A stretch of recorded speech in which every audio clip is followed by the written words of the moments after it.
Oke, bismillahirrahmanirrahim. Assalamualaikum warahmatullahi wabarakatuh.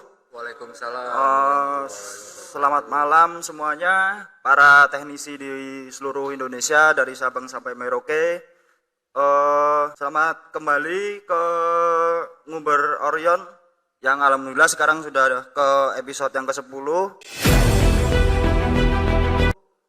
Saya Ijal dari tim support yang biasanya saya di belakang layar, sekarang saya di sini menggantikan Pak Ciko.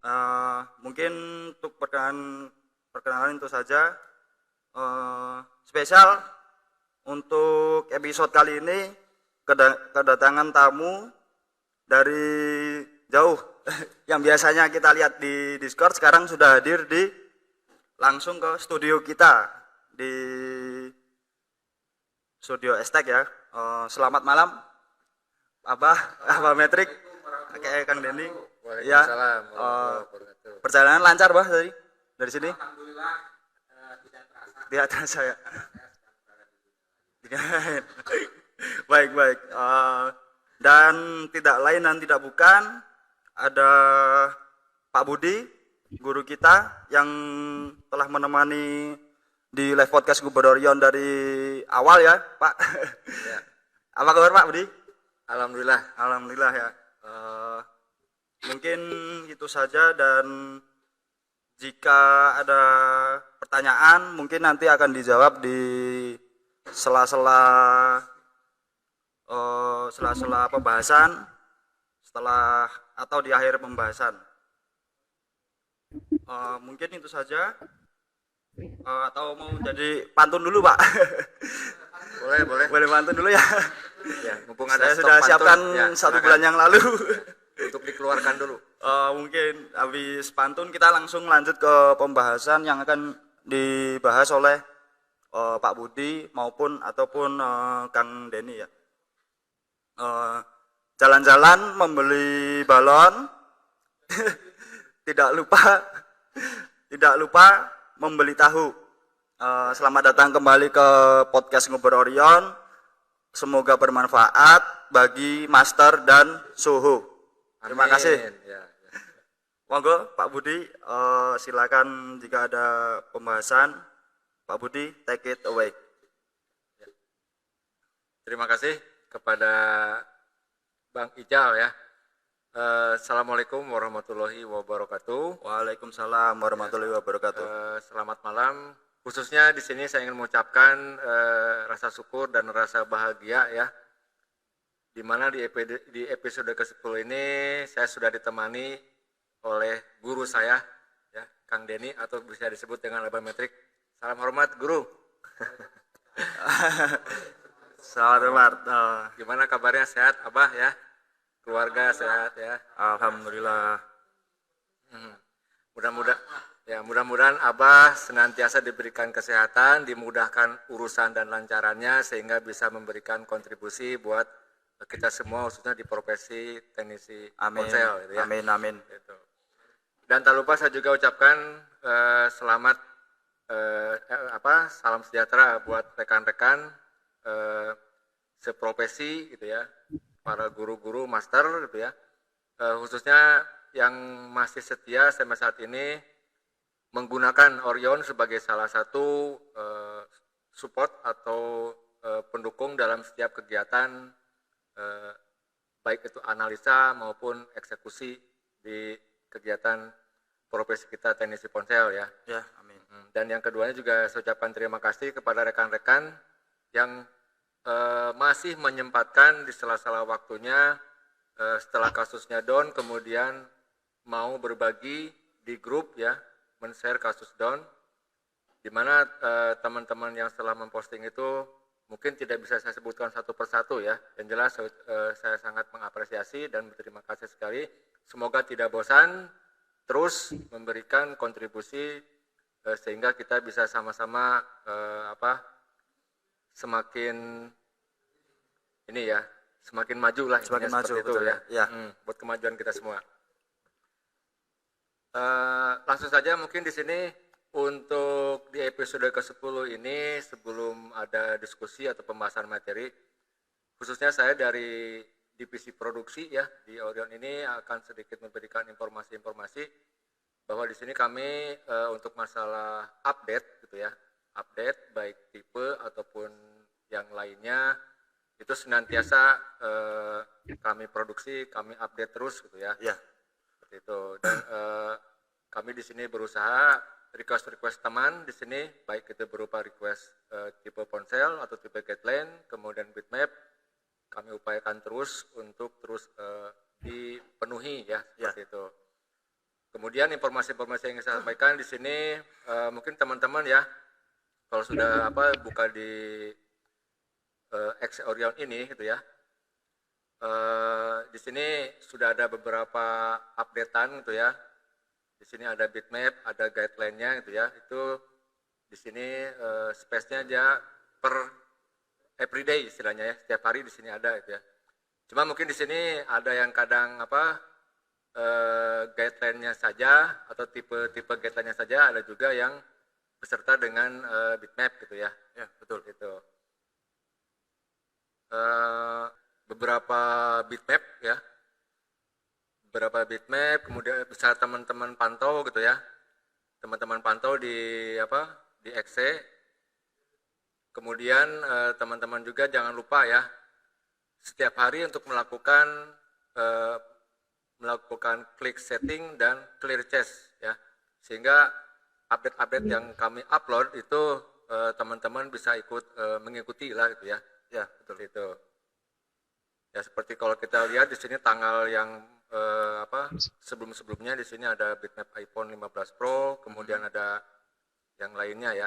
Itu bisa teman-teman cek langsung. Baik si updatean yang berupa guideline ataupun bitmap, di sini teman-teman bisa langsung klik langsung ya ke sasaran gitu ya. Gitu. Ya, bisa Di sini, langsung ya, masuk. Teman-teman tinggal cek aja ya, tinggal klik langsung ya. Tujuan kan seperti itu ya. Betul, Nah, betul. itu mungkin beberapa informasi yang bisa kami informasikan di kesempatan kali ini. Yang penting teman-teman pantau terus, jangan lupa clear cache ya setiap hari gitu ya.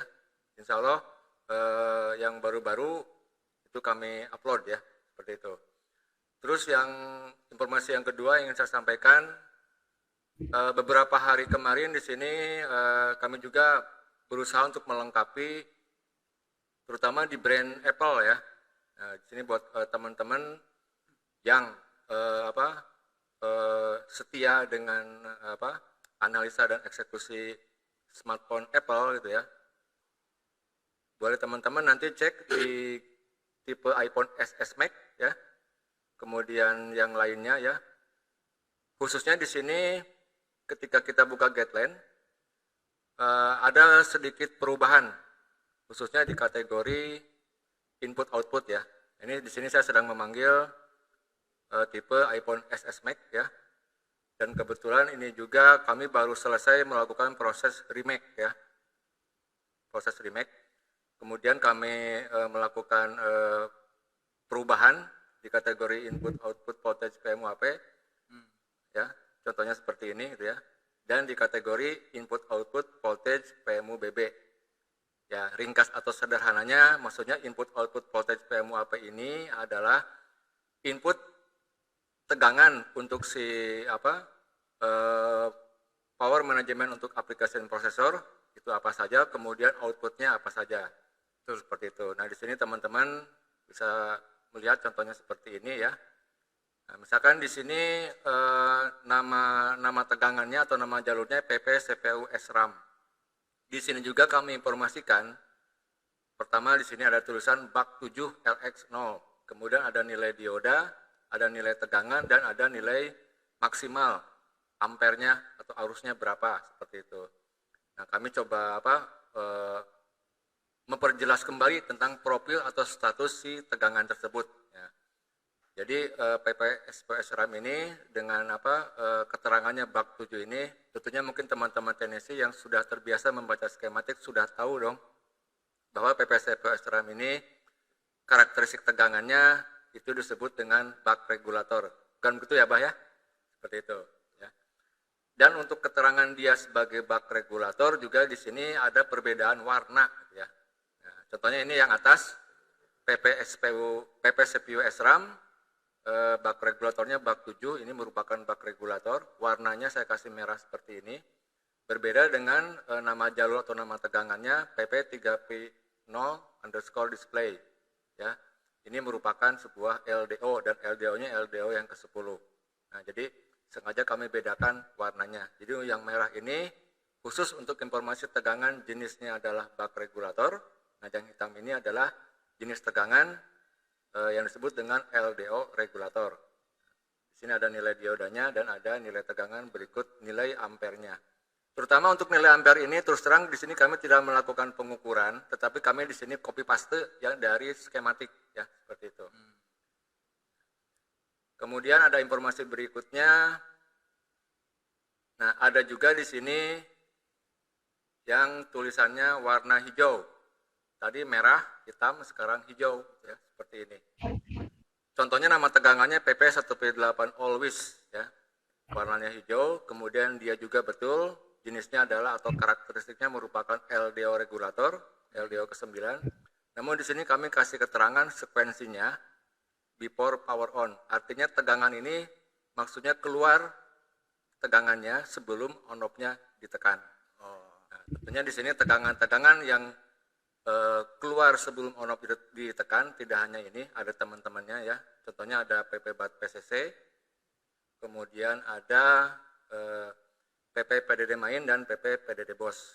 Nah, inilah seperti itu. Kalau Koharta kemarin bilang itu si PP PDD main, PP PDD bos, kemudian PP BAT PCC disebutnya adalah trio kwek-kwek. Trio kwek. Kata si Koharta di episode kemarin itu ya. Gitu. Nah, itu informasi ada perubahan gitu ya. Gitu. Kemudian di input output voltage PMUBB juga sama ya.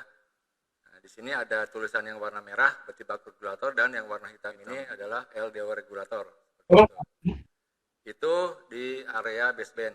Jadi sederhananya ketika kita klik input output voltage PMUAP berarti kita bicara mesin, bagian mesin yang sebelah kiri atau disebut dengan blok AP, dan ketika kita klik input output voltage PMUBB ini blok bagian baseband.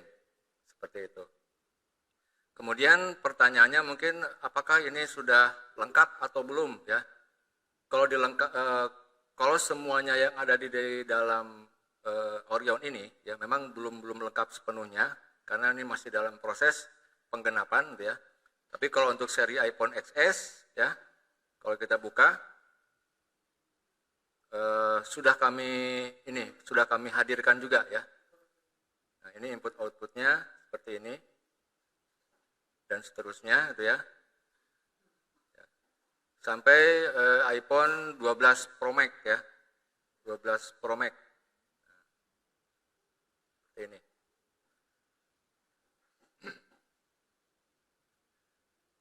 iPhone 12 Pro Max masih di kategori maaf ya. Ini 12 Pro Max belum diupload. Diupload ya Pak ya? Diupload ya. Yang barunya itu ya. Ini tunggu aja kali. Contoh yang sebelumnya gitu ya. Kalau yang contoh yang sebelumnya di sini ya seperti ini itu ya. Artinya informasinya kurang begitu detail ya. Gitu. Betul. Mudah-mudahan besok sudah naik ya iPhone 12 Pro Max. Seperti Insya itu. Allah. Ya. Terus keduanya di sini kami punya alasan kenapa penempatan si kotak-kotak template-nya ini berada di sisi luar mesin ya. Tidak berdekatan dengan komponen. Misalkan ini PP 1P0 display di PDD, ini titik ukurnya, kenapa ininya nggak berdekatan saja gitu ya. Di sini kami punya alasan kenapa kami simpan di luar, lebih ke ininya ya, lebih ke sisi dari layarnya, sisi dari mesinnya gitu ya. Karena nanti ketika teman-teman di sini akan kita koneksikan. Nah, misalkan kita koneksikan di sini dengan bitmap ya. Misalkan di sini ini tipenya iPhone XS. Ya, kemudian kita buka bitmapnya. Ya tujuannya sih supaya tidak menutupi lah gitu ya. Ya, betul. Gitu. Nah, misalkan ketika kita di sini ya mengklik netname ini, misalkan kita klik PP1P8 always ya. Kita klik seperti ini. Nah, ataupun yang lainnya Maksudnya ketika si sambungan jalurnya informasi yang dari bitmap dia berada di dalam, Ya. kalau misalkan si template ininya ada di dalam kan bisa ketutup gitu maksudnya ya. Nah, jadi sengaja kami si template ini kami simpan di sisi layer seperti itu. Jadi teman-teman ketika nanti melakukan pengecekan si netname-nya tidak si titik-titik ukur yang di sini tidak tertutup oleh si template ini maksudnya seperti itu. Jadi sengaja kami simpan di sisi luar seperti itu. Ya. Lebih jelas gitu ya Pak? Ya, kelihatan itu kalau di sisi-sisi. Ya memang di sini resikonya ketika misalkan kita ingin melihat ini apa gitu ya, ikutin dulu garisnya agak panjang mungkin ya. Dan itu Seperti ini. mudah dicari gitu ya Pak ya? Ya seperti itu kan. Tinggal ngikutin garisnya aja. Ya. Intinya di sini ada alasan tertentu kenapa kami simpan di sisi layer. Kemudian sengaja juga di sini kami ingin lebih mengklasifikasikan dari masing-masing jalur tersebut mana dia bak regulator, mana dia adalah LDO regulator, kemudian nilai tegangan, nilai diodanya dan seterusnya ya seperti itu. Dan tentunya ini kalau misalkan kawan-kawan bertanya apakah ini connect dengan skematik, jelas ini bisa kita koneksikan dengan skematik ya. Seperti apa caranya sudah teman-teman ketahui dan sudah pernah beberapa kali didemokan ya. Ya, gitu. betul. Ya. Ini mengenai mengenai informasi beberapa update yang dilakukan di Brain Apple, yaitu khususnya di kategori input output PMU AP dan input output voltage PMU BB ya seperti itu. Nah, kemudian bagaimana dengan di Android ya? Memang di sini juga intinya kita membutuhkan proses ya. Kalau proses berarti membutuhkan waktu juga gitu ya. Namun sedang kami siapkan di sini ya ini bocorannya untuk input output voltage ini sedang kami siapkan di brand Android juga, tapi lebih dikonsentrasikan ke SoC-nya yang kirim dulu ya Bah ya. Kan SoC Android itu macam-macam ya, ada MediaTek, ada Spectrum, Qualcomm dan seterusnya, ada Exynos. Nah yang baru-baru ini Yang paling baru sedang kami siapkan ini di SoC-nya Kirin. Ya, tentunya kalau namanya SoC Kirin itu hanya dimiliki oleh brand dari Huawei. Ya. Di Motorola itu pasti nggak ada lah. Gitu. Nah, gambarannya sama seperti iPhone tadi. Kami di sini ingin mencoba mengklasifikasikan seperti itu. Yang tulisan merah ini berarti bak regulator, ya. Kemudian yang hitam ini berarti LDO seperti itu. Dan ternyata ya si SoC Kirin ini ya, terutama yang seri-seri baru juga itu kalau jumlah bak regulatornya kalau tidak salah ada yang melebihi jumlah tegangan bak regulatornya iPhone, gitu ya Pak. Kemudian si LDO-nya juga di sini ada yang sampai 40 LDO. Lebih banyak di SoC Kirin daripada di iPhone ya atau di Apple. ये खुद किसी का काम नहीं कर रहा है बाहर कस्टमर का काम आप 3-4 लोग कर रहे हो बच्चे राइट ये अंदर बैठा है तुमसे जो नहीं हो रहा है वो बताना है जो reject kami di sini akan terus berupaya जो आया उसका ऑसिलोस्कोप जो आया जगह पे क्या बोला महीने में घर पे ये पैसे जो ले जा रहा है घर से लेके आएगा और बाहर आएगा ये भी चैलेंज नहीं मैं डे 1 पे क्या बोला ऑसिलोस्कोप मैं सारा काम सीख गया एक साल बाद आगे बेंगलोर में मैं नहीं कर रहा हूँ अब मेरे को क्या करना है सिर्फ जो मार्केट में काम रिपेयर नहीं वाले ना वही मेरे को फाइंड करना वो टाइम पे क्या करना बोलो रिपेयर करने वाले चार्जर है अंडर है मेरे जो स्वैप कर रहे हैं ट्रेसिंग ट्रबल शूटिंग जब नहीं बन रहा नहीं रहा काम क्या बोलो ऑस्कोलोस्कोप से सेंक्शन निकालते हैं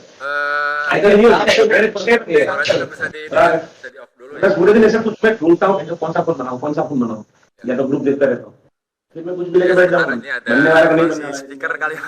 ini mau perbaiki dulu teknis audio. Sudah ya? Sudah ya Pak ya, sudah aman ya. Monggo. Oke. Jadi itu informasinya mengenai beberapa update yang kami lakukan dari sisi kategori ya, dari sisi tipe dan fitur yang lainnya, tipe G10, bitmap itu sudah tadi informasikan. Kemudian barusan sudah saya jelaskan mengenai adanya perubahan ataupun adanya ini ya, revisi dari kategori yang sebelumnya seperti apa. Di sini perubahannya contohnya di seperti ini, yaitu yang kami konsentrasikan terlebih dahulu di brand Apple atau iPhone di kategori input output voltage seperti itu. Itu mungkin yang informasi-informasi yang ingin saya sampaikan di awal mengenai update ya, beberapa update. Oke, kita langsung saja kita Pak ya, kita diskusi lagi ya Pak ya. Iya, apa ada Kita yang mau diskusi lagi, ditambahkan? coba mungkin kita sedikit bahas mengenai brand Android ya, di seputar sambungan di episode sebelumnya ya, yaitu tentang micro USB atau tentang charging lah ya, tentang charging.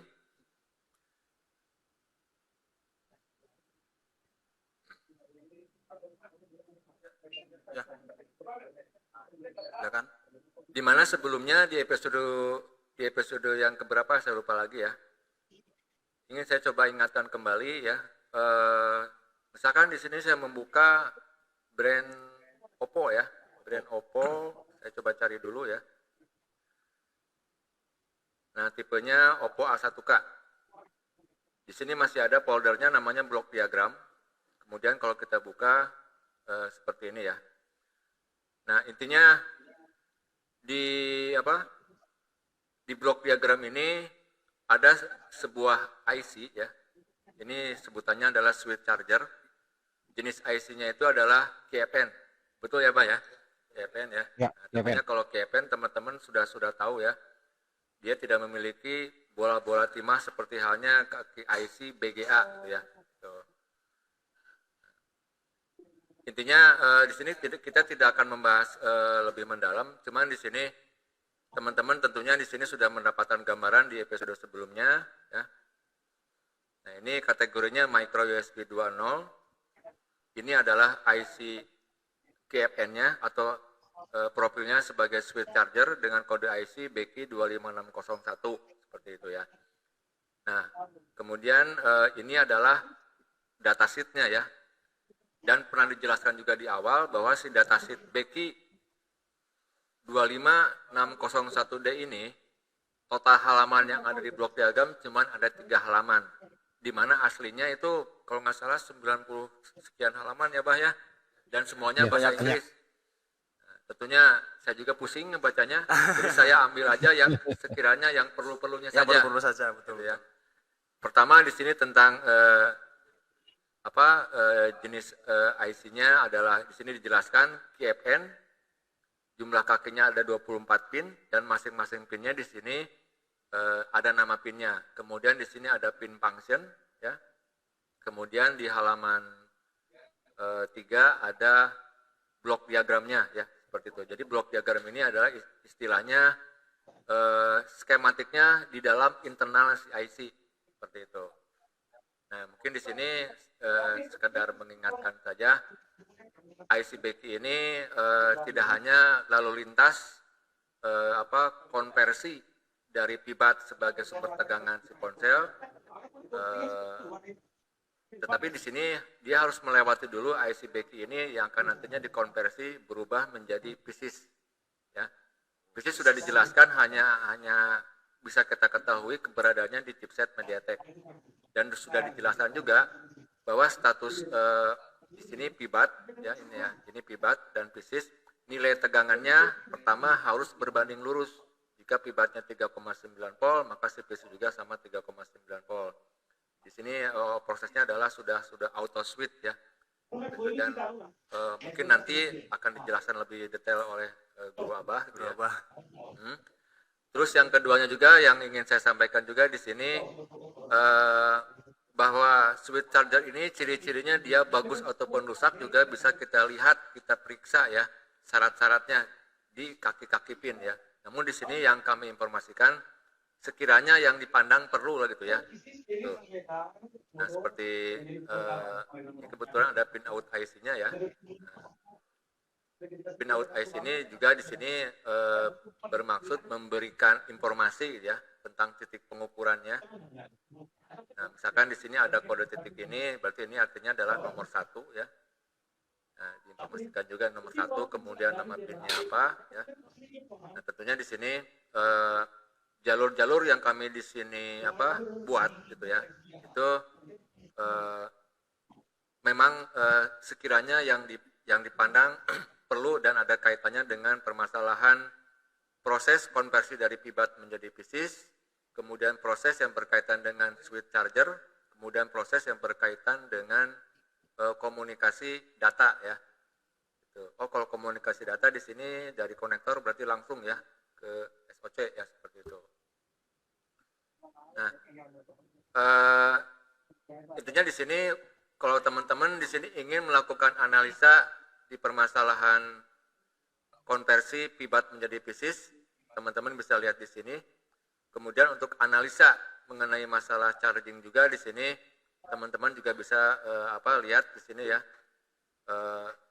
Ketika charging itu sumber awalnya atau trigger pemicu awalnya adalah nama jalurnya ini PIBAS USB in. Nah, mungkin di sini hati-hati teman-teman jangan salah menganalisa. IC charging itu sebagai trigger awalnya adalah si netname atau jalur PIBAS USB in. Kemudian setelah PIBAS USB ini dia masuk, tentunya jika IC-nya ini bagus, tentunya dia akan merespon ataupun akan mengeluarkan berupa perintah ataupun apa ya, seperti itu. Nah, kalau misalkan yang lengkapnya tinggal teman-teman lihat di sini ya, di dataset ini. Contohnya di sini ada PEMID.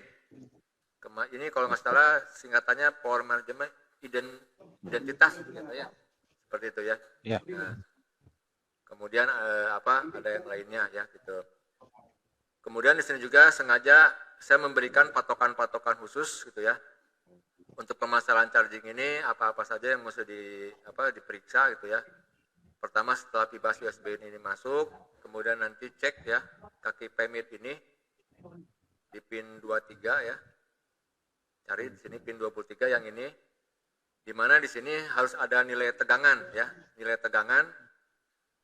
tegangannya sama dengan nilai tegangan input PIBAS USB in ya. Nah, jadi misalkan di sini tegangannya 5 volt, di kaki PEMID ini juga nilai tegangannya harus ada. Nah, tapi sebaliknya jika misalkan tegangan PIBASnya ini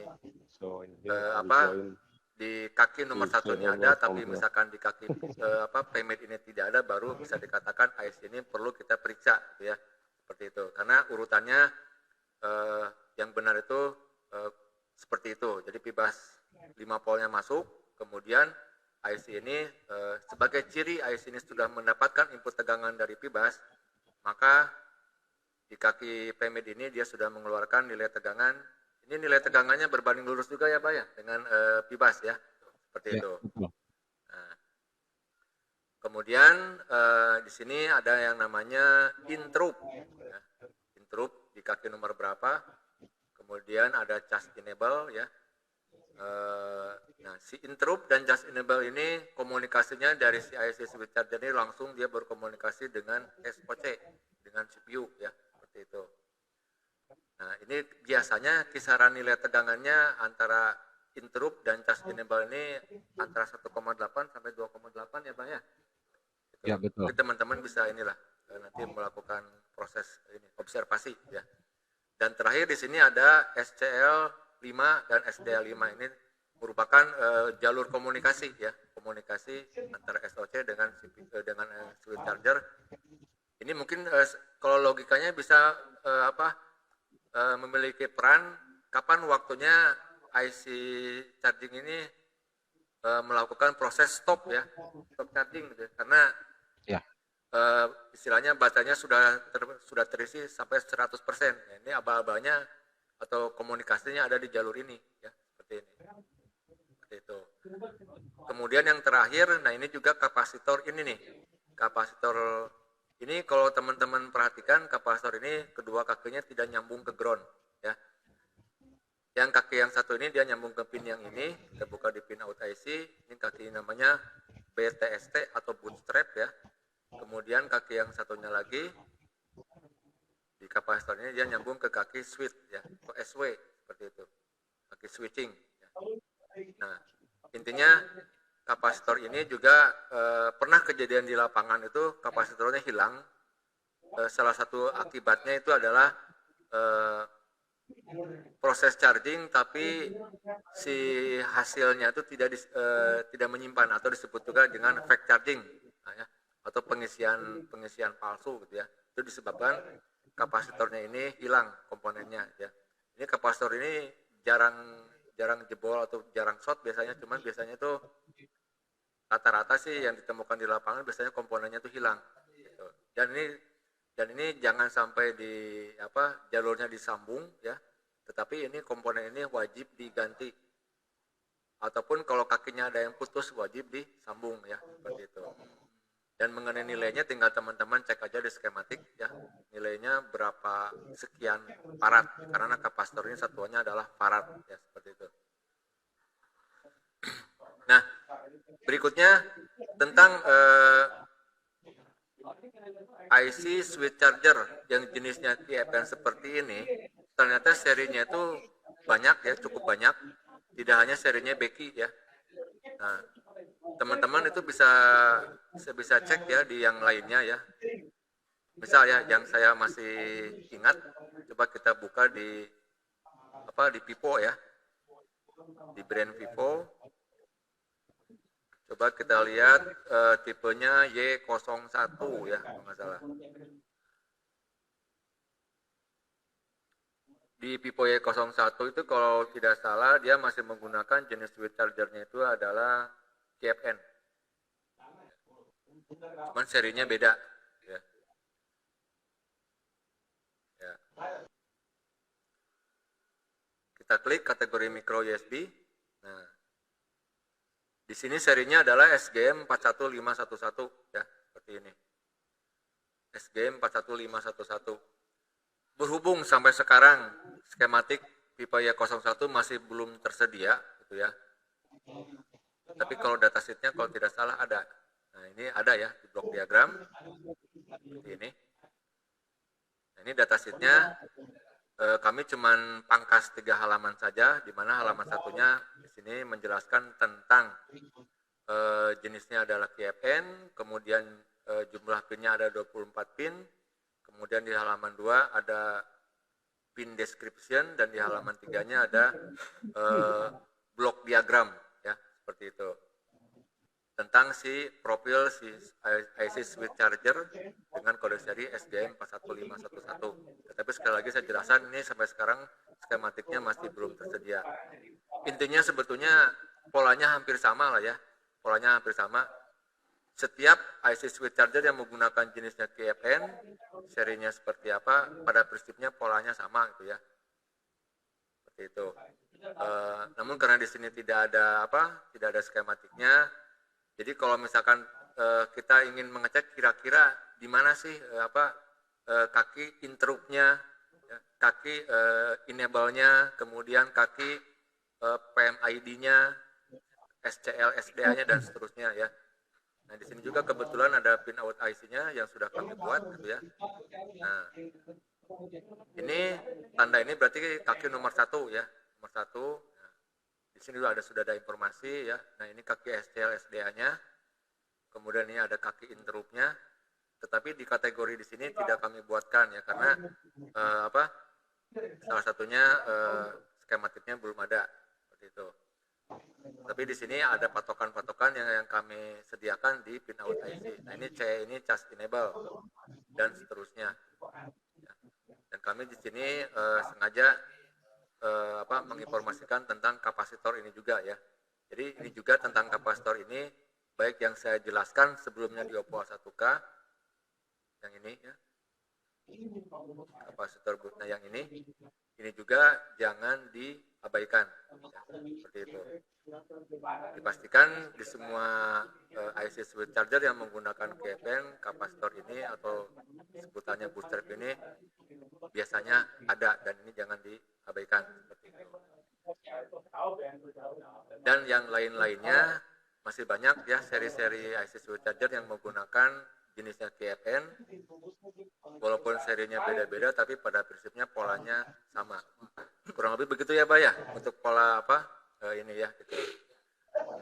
Ya, Satu lagi mungkin ya, saya berikan tambahan lagi. Mungkin di sini sudah masuk ke apa ya, pembahasan baru, switch charger yang menggunakan kaki IC-nya BGA. Kalau ini kan GPN ya, BG. Sekarang yang menggunakan BGA ya. Tuh. Saya coba langsung bypass aja ya. Saya masuk dulu ke ke tab Welcome Orion. Di episode sebelumnya sudah pernah didemokan. Di sini ada fitur namanya cross reference. Saya klik sini ya. Nah, kemudian saya coba ketikkan di sini SM berapa ya? Masih ingat ya? SM 57 114. Kita cek ya. 114. Klik enter. Nah,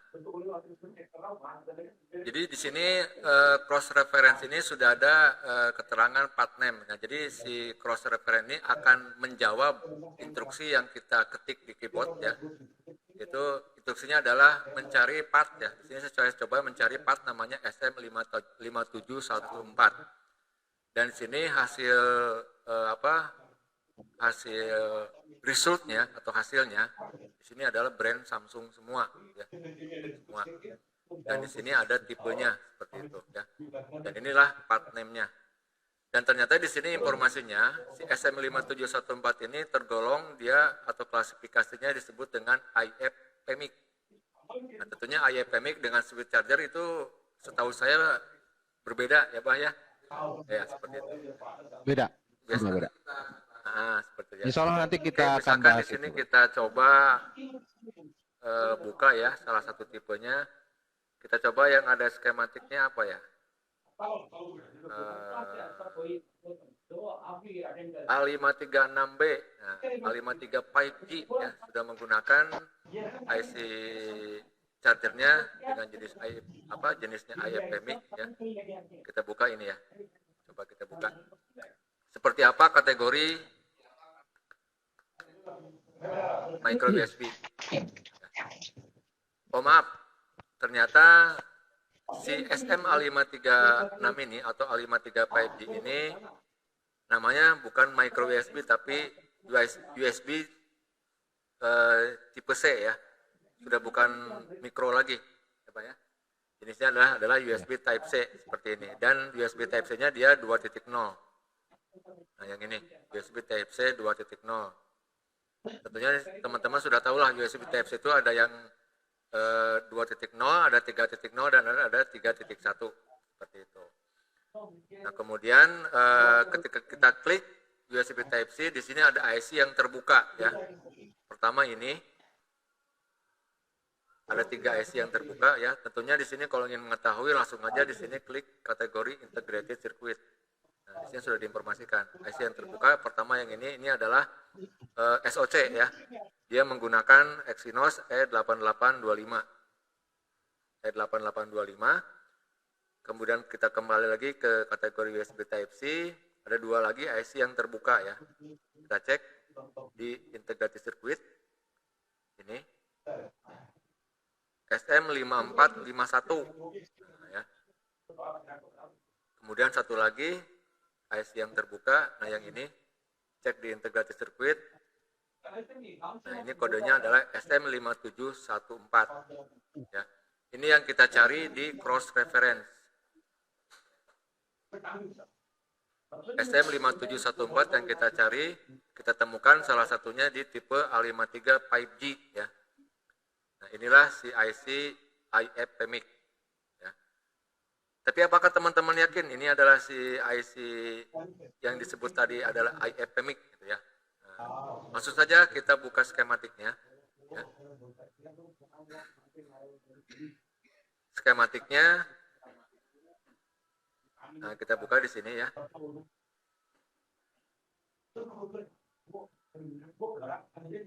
Untuk di skematik kita ingin mengetahui mana yang kita sebut tadi adalah SM5714. Bisa kita langsung cari kode skematiknya apakah sama atau tidak. Atau kalau misalkan nanti tidak sama, kita perlu panggil namanya layout ya. Tapi kita belum waktunya panggil layout, coba kita ini ya, kita telusuri dulu.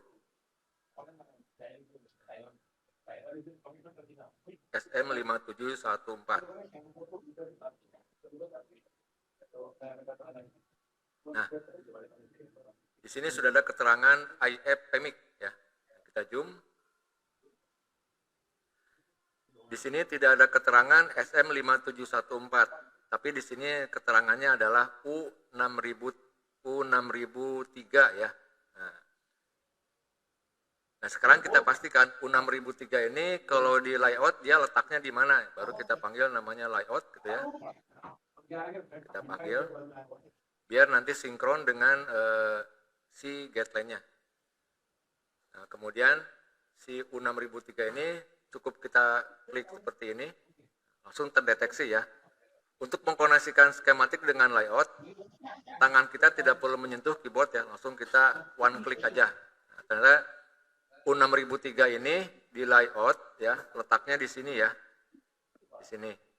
Dan si U6003 ini kata si skematik disebutkan tadi profilnya adalah IFMIC. Ngomong-ngomong IFMIC ini singkatannya apa ya, Pak ya? Interface Ya, Power Management IC. Betul, Interface Power Management IC. Tapi intinya ini adalah bukan merupakan power management utama ya, Pak ya, bukan main PMIC. Ya, Seperti betul. itu. Nah, sekarang si IFMIC ini yang dijelaskan di skematik kodenya U6003 ya, letaknya di sini ya, baru kita cek di guideline-nya. Berarti cocok yang ini ya, yang ini. Kalau kita kira-kira, saya yakin pasti benar yang ini ya, bahwa U6003 atau si IFMIC itu adalah kodenya SM5714. Seperti ini. Nah, ini di layoutnya. Nah, yang ini. Kalau yang tadi yang ini, nah, sebutannya adalah ini yang U6002, yang kodenya tadi kalau tidak salah di sini, nah ini SM5451, kata si skematik sebutannya adalah direct charger. Direct charger. Ya, seperti itu. Tapi ya kalau yang si IFMIC-nya adalah yang ini, U6003 dengan kode partnya yaitu SM5714. Seperti itu. Saya rasa cukup ya perkenalan yang mana si sebutan partnya sebagai IFMIC yaitu si SM5714 yang kata skematik kode komponennya adalah U6003. Oke, sekarang kita apa lagi nih? Mungkin Ya. Sekarang Abah ada yang mau ditambahkan? Ya. Boleh. oke ya. Alhamdulillah. Assalamualaikum warahmatullahi wabarakatuh. Waalaikumsalam warahmatullahi wabarakatuh. Pertama-tama saya ucapkan banyak terima kasih kepada tim ISTEK Sama-sama, di Bah. sini yang sudah mengizinkan saya untuk bisa hadir. Ya, memang beda suasananya antara saya di rumah online dengan di Ya. sini ya. Di sini vibes-nya luar biasa ya. Alhamdulillah.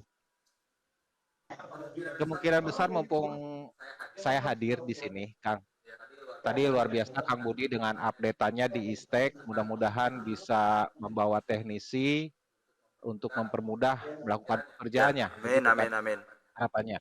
Nah, saya akan di sini mumpung hadir, saya akan menjelaskan dari edukasi konsep dari rangkaian charger, Kang. Ya, mudah-mudahan ini bisa mengajak rekan-rekan untuk bisa bertukar pikiran, kemudian berinteraksi dengan kita di sini, ya. Nah, di sini kan ada langsung tim ISTEK ya. Jadi nanti penjabaran penjalurannya, penggunaan skematiknya, klik-kliknya nanti bisa diarahkan sama Kang Budi. Betul. Nah, kembali lagi di sini kita berdiskusi mengenai rangkaian charging. Ada satu konsep yang saya tawarkan untuk masalah charging ini, yaitu kita harus mengenal dulu apa itu rangkaian charging. Ya, jadi rangkaian charging itu konsep kerja rangkaiannya seperti apa, gitu kan? Nah, rangkaian charging itu kalau dikatakan rangkaian yang akan mengubah sumber tegangan dari input VBus menjadi output dengan konsep kerja mengubah tegangan menjadi tegangan lagi, kan begitu ya. Ya, DC to DC. Jadi DC to DC.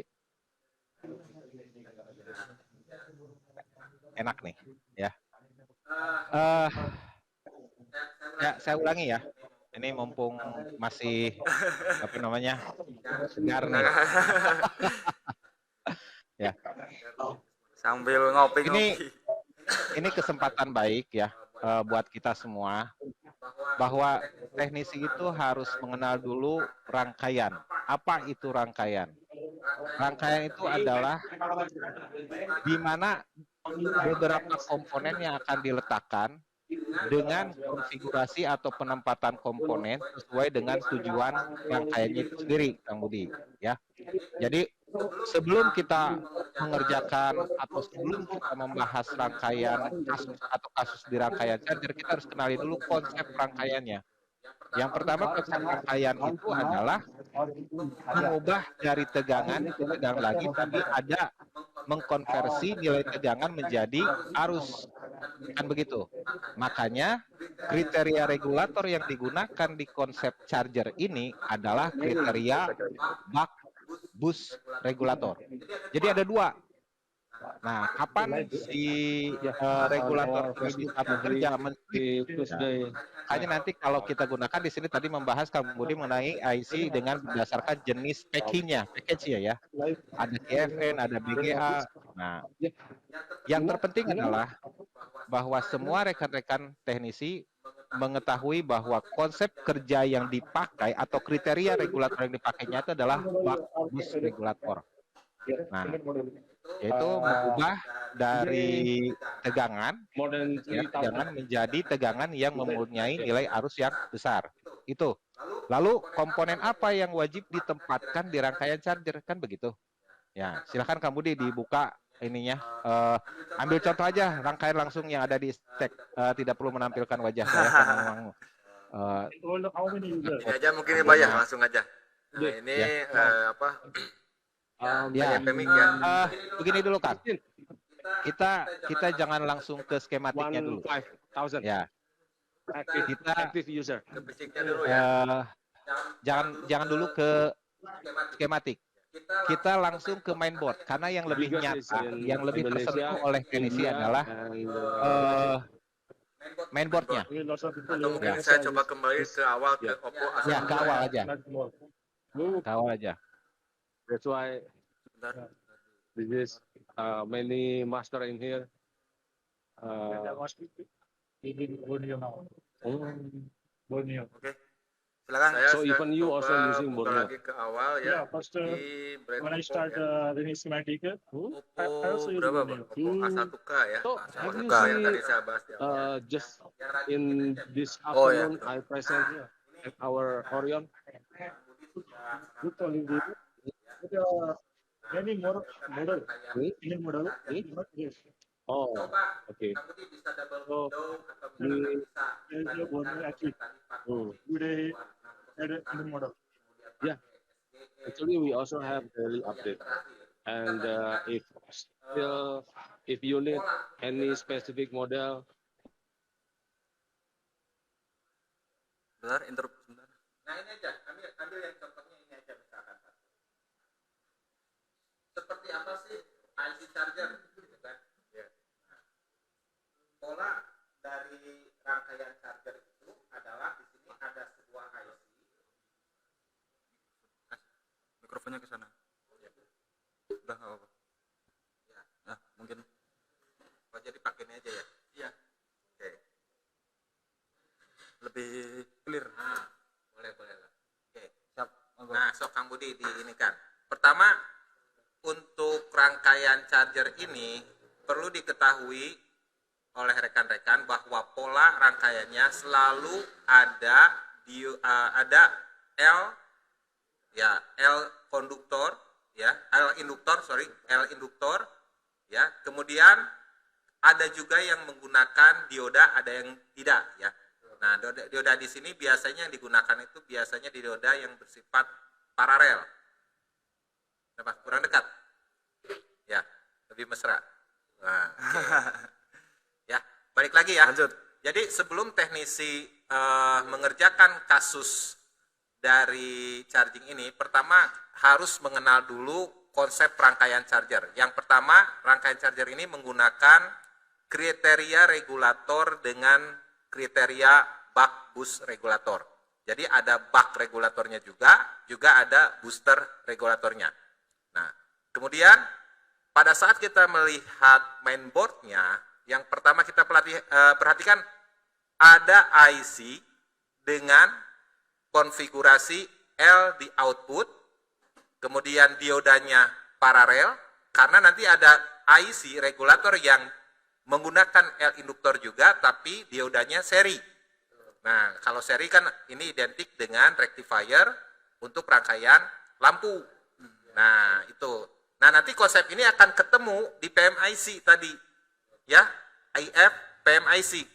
Nah, di IF PMIC itu tadi nanti akan ketemu konsepnya L induktor dengan dioda paralel dan L induktor dengan dioda seri.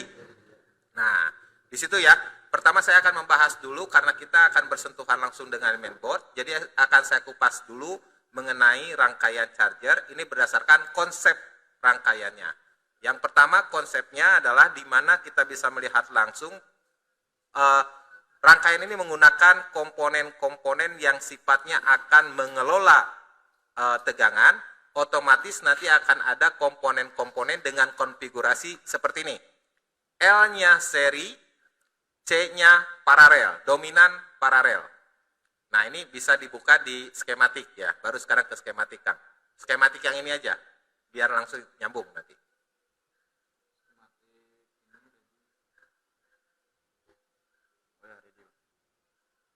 Nah, jadi didampingkan dengan skematiknya. Ya, Deki. Jadi,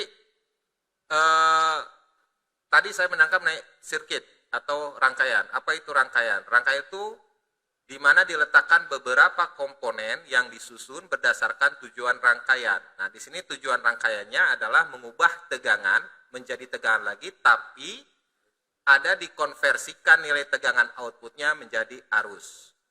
Nah, itu ya tadi ya konsepnya.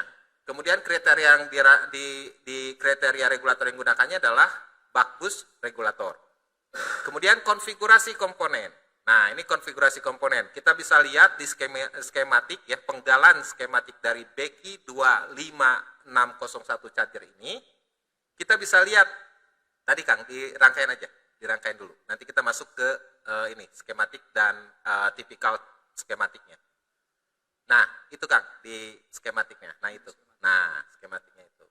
Nah, di sini kita bisa lihat satu penggalan rangkaian ini yang wajib kita perhatikan bahwa jika sebuah rangkaian ini mengelola tegangan, maka teknisi harus memahami bahwa nanti akan diletakkan banyaknya kapasitor yang dipasang paralel, kemudian L-nya dipasang seri, ya, dan diodanya itu dipasang paralel, kalaupun di sana ada dioda, ya. Kecuali di rangkaian output charger itu biasanya nanti ada dioda yang paralel dari VBAT langsung jadi PPH power. Nah itu ya, bukan proteksi di sana ya.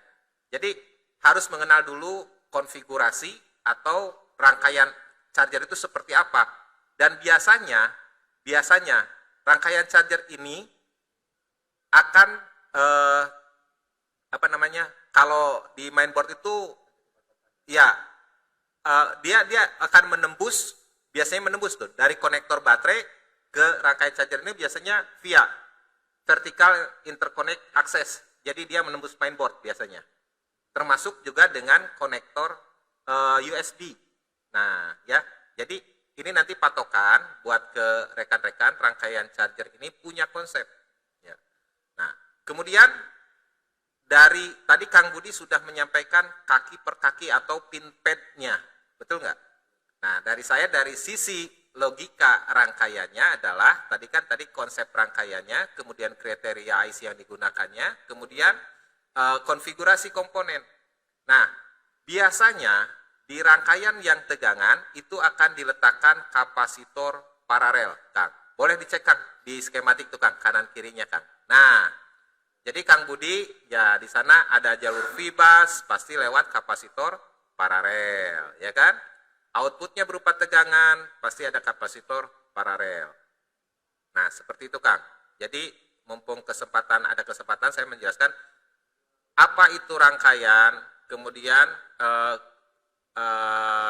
kriteria rangkaiannya atau konsep rangkaiannya, kemudian komponen-komponen yang diletakkan di rangkaiannya, kemudian konfigurasi komponen. Contohnya begini ya, tuh di sana diletakkan resistor tuh Kang. Nah ini nanti konsep di rangkaian charger kita akan menemukan beberapa resistor. Nah kan di mainboardnya kita bisa lihat resistor.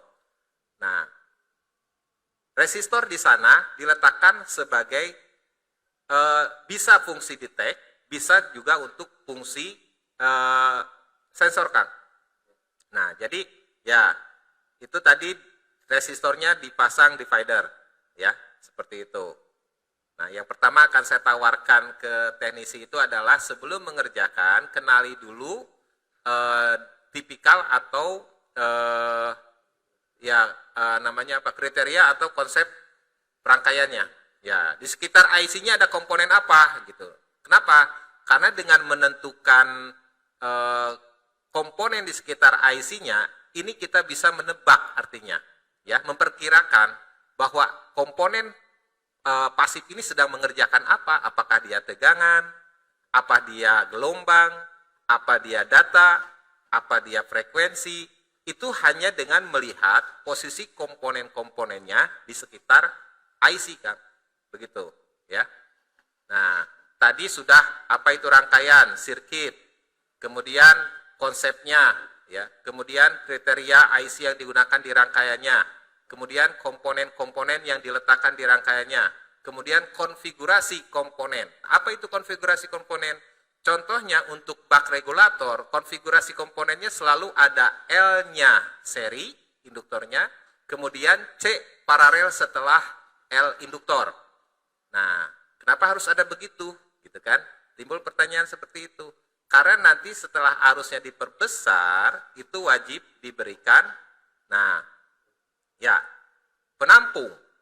Dan ini nilai penampungnya harus besar juga. Dan ini kasus kejadian, kalau rata-rata nih, kebanyakan teknisi menemukan Samsung, ya, dihubungkan dengan power supply, langsung menampilkan 0,02. Betul nggak? Ya, 0,02 ampere. Nah, gitu kan? Atau 20 mA. Ini kebanyakan kerusakan adalah jalur output dari charger, ya. Nah, terus di sini juga kita bisa lihat ya bahwa di rangkaian charger ini ya, khususnya yang menggunakan kenapa harus QFN Kang Budi. Nah, ini harus paham juga gitu kan. Kenapa harus QFN, kenapa harus BGA, kenapa pabrikannya menggunakan ini? Tentu ada pilihan-pilihan itu atas dasar apa? Kelebihan dan kekurangannya. Nah, coba kalau ngangkat IC ini, mudah nggak Kang? Lumayan keras. Nah, kenapa? Kenapa coba? Kalau kita lihat dari ya, sok sama kamu. Nah, ini jadi saya lebih mengedukasinya ke teknisi sebelum eksekusi, kenalilah dulu gitu Kang. Kalau lihat dari konfigurasi pin dari apa yang namanya QFN ini, kalau kita kembali ke ini ya, nah, lihat ada thermal pad. Ini ada ini. Nah, thermal pad itu identik dengan apa Pak? Dengan ground ya. Dengan ground. Berarti nanti untuk mengerjakan ini teknisi wajib paham juga nanti dibutuhkan adalah pada saat melakukan eksekusi di sini membutuhkan nilai temperatur yang lebih tinggi. Ya, kemudian ya ini harus diperhatikan kenapa angkat IC ini butuh temperatur yang sangat tinggi dan senternya dulu yang harus dipanaskan dibanding kaki-kaki yang ya. lain. Nah, itu nanti hubungannya dengan hand skill. Ya. Betul nggak? Betul. Ya.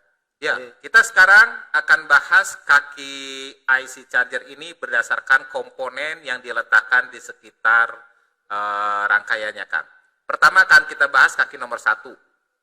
Nah, saya lebih mengajak ke rekan-rekan, yaitu bagaimana si teknisi ini bisa menentukan komponennya ini input outputnya, gitu kan, dengan melihat konfigurasi komponen yang diletakkan di sekitar IC. Kaki nomor 1 misalkan. Mau pakai datasheet atau skema? Skema dulu aja. Skema aja skema ya. Tuh. Nah, nanti penjelasan kaki nomor 1 baru kita buka datasheet.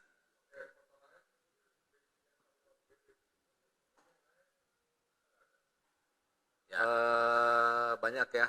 Banyak, Kalau, banyak sebetulnya. Gitu, tinggal Cuma yang kita bahas satu persatu dulu biar panjang episodenya.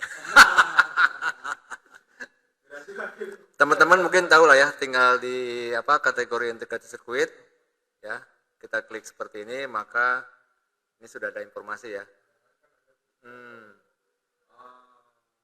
Bebas mau yang mana gitu ya. Ya. Gitu. Ya,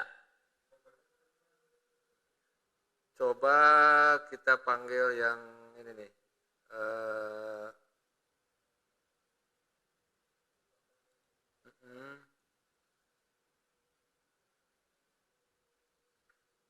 Atau coba yang pipo ya, Bah ya?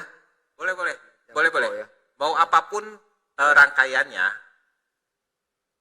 tetap kita wajib mengenal konsep atau konfigurasi rangkaian ya. Makanya saya mengistilahkan dengan istilah grup unit, Kang. Kenapa? Ya nanti kaitannya pada saat nanti kita sebelum eksekusi gitu kan, kita pahami dulu. Nah ini boleh.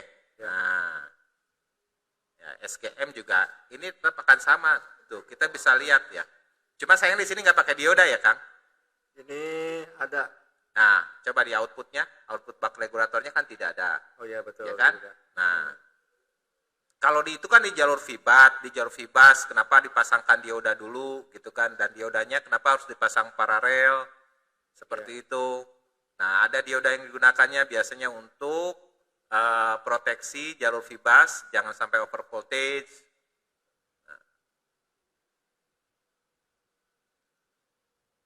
Dan KPN ini masih banyak lagi sebetulnya Ya, seri-serinya ya. Banyak. Kita buka yang satu ini aja dulu, ya. Yang tadi ada datasheet-nya, gitu kan. Sebetulnya di datasheet itu kita bisa belajar.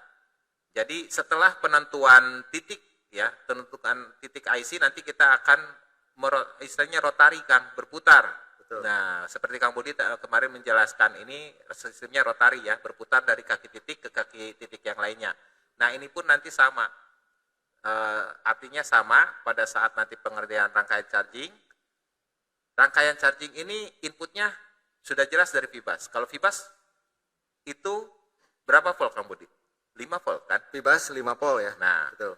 kemudian untuk nyari rangkaian, ini rangkaian charging. Misalkan kita tidak punya skematik nih, Kang Budi. Betul. Bagaimana cara mencari rangkaiannya? Kita harus mengenal ciri-cirinya ya. Ya, itu tadi, ciri-cirinya. gitu kan, Ada ciri-cirinya. L, dan Nah, terus di seterusnya, sini kan Kang Budi menyampaikan guideline-nya ya, guideline-nya, gitu kan. Nah, yang dibingungkan sama teknisi apa coba? Ya. Step-nya Betul. Atau harus sekuensinya, ukur mana ya. dulu, gitu kan. Sementara kalau misalnya kita masukkan input Vibas 5 volt, di outputnya tidak keluar tegangan. Kira-kira komponen apa yang berpotensi, Kang Budi? Betul, ya. Nah, kan seperti itu kan. Komponen apa yang berpotensi? Nah, ini mudah-mudahan jadi bahan untuk rekan-rekan ya. Silakan mau tanya jawab juga ya, membuka mumpung membahas rangkaian charging. Jadi saya akan tawarkan malam ini ke rekan-rekan mengenai rangkaian atau sirkuit itu dengan istilah sirkuit plus yang mudah-mudahan jadi konten selanjutnya untuk istek. Ya. Ayo, Langsung sesi tanya jawab. ya. Oh ya, silakan. Ya, silakan. Ini udah jam ya. Oke. Saya mau membacakan komentar teman-teman nih di live. Ada yang salam-salam, ada yang absen kota ya.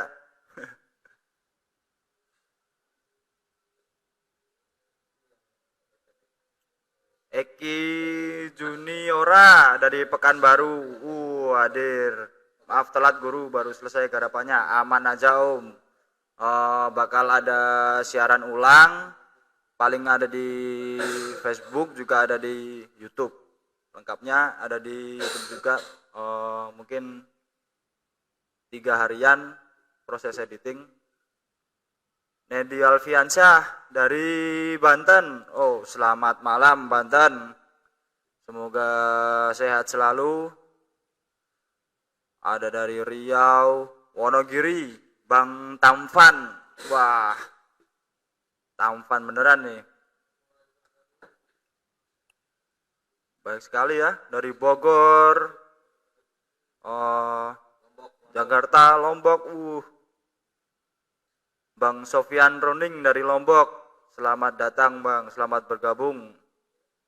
Andra Ponsel, Indrapura.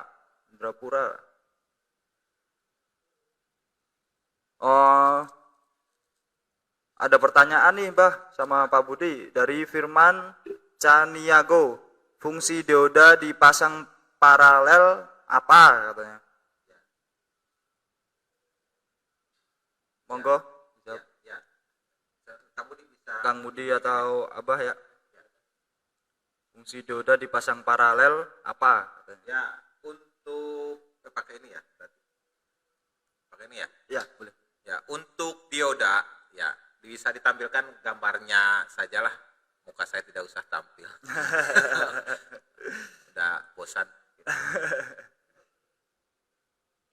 Ya, nah ini ada yang perlu dibahas juga ya, mengenai pemanfaatan dioda baik di input ataupun di output rangkaian charger. Banyak yang ada bingung nih, diodanya dioda apa Kang Budi? Dioda Zener kah atau dioda Schottky kah? Kan seperti itu. Betul. Ya, dan itu pun perlu dipahami bahwa setiap dioda punya karakter tersendiri. Gitu. Seperti di lampu, di rectifier, kenapa di sini menggunakannya tipe Zener, kenapa menggunakan tipe Schottky, kan seperti itu. Nah, dengan adanya nguber Orion ini secara live, mudah-mudahan kan teknisi bisa mendapatkan tambahan wawasan. Amin, gitu betul. ya. Bisa bermanfaat. Ya, jadi bisa paham kalau misalkan kita mau mengganti dioda, apakah dari ponsel sejenis atau bagaimana caranya, kan begitu. Betul. Nah ini perlu diketahui bahwa setiap IC charger itu punya konsep yang disebut dengan switch mode baterai dan power pad control. Apa itu artinya? Power pad control ini kaitannya dengan jenis baterai Kang Budi sebetulnya. Ya, dia bisa menggunakan lithium ion atau lithium polimer kan seperti itu. Ya, ini kaitannya ke sana. Sedangkan switch mode baterai adalah justru pekerjaan utamanya, tugasnya dari IC charger. Orang bilang ini IC charger. Kalau saya lebih setuju switch charger atau SMB ya, switch mode baterai.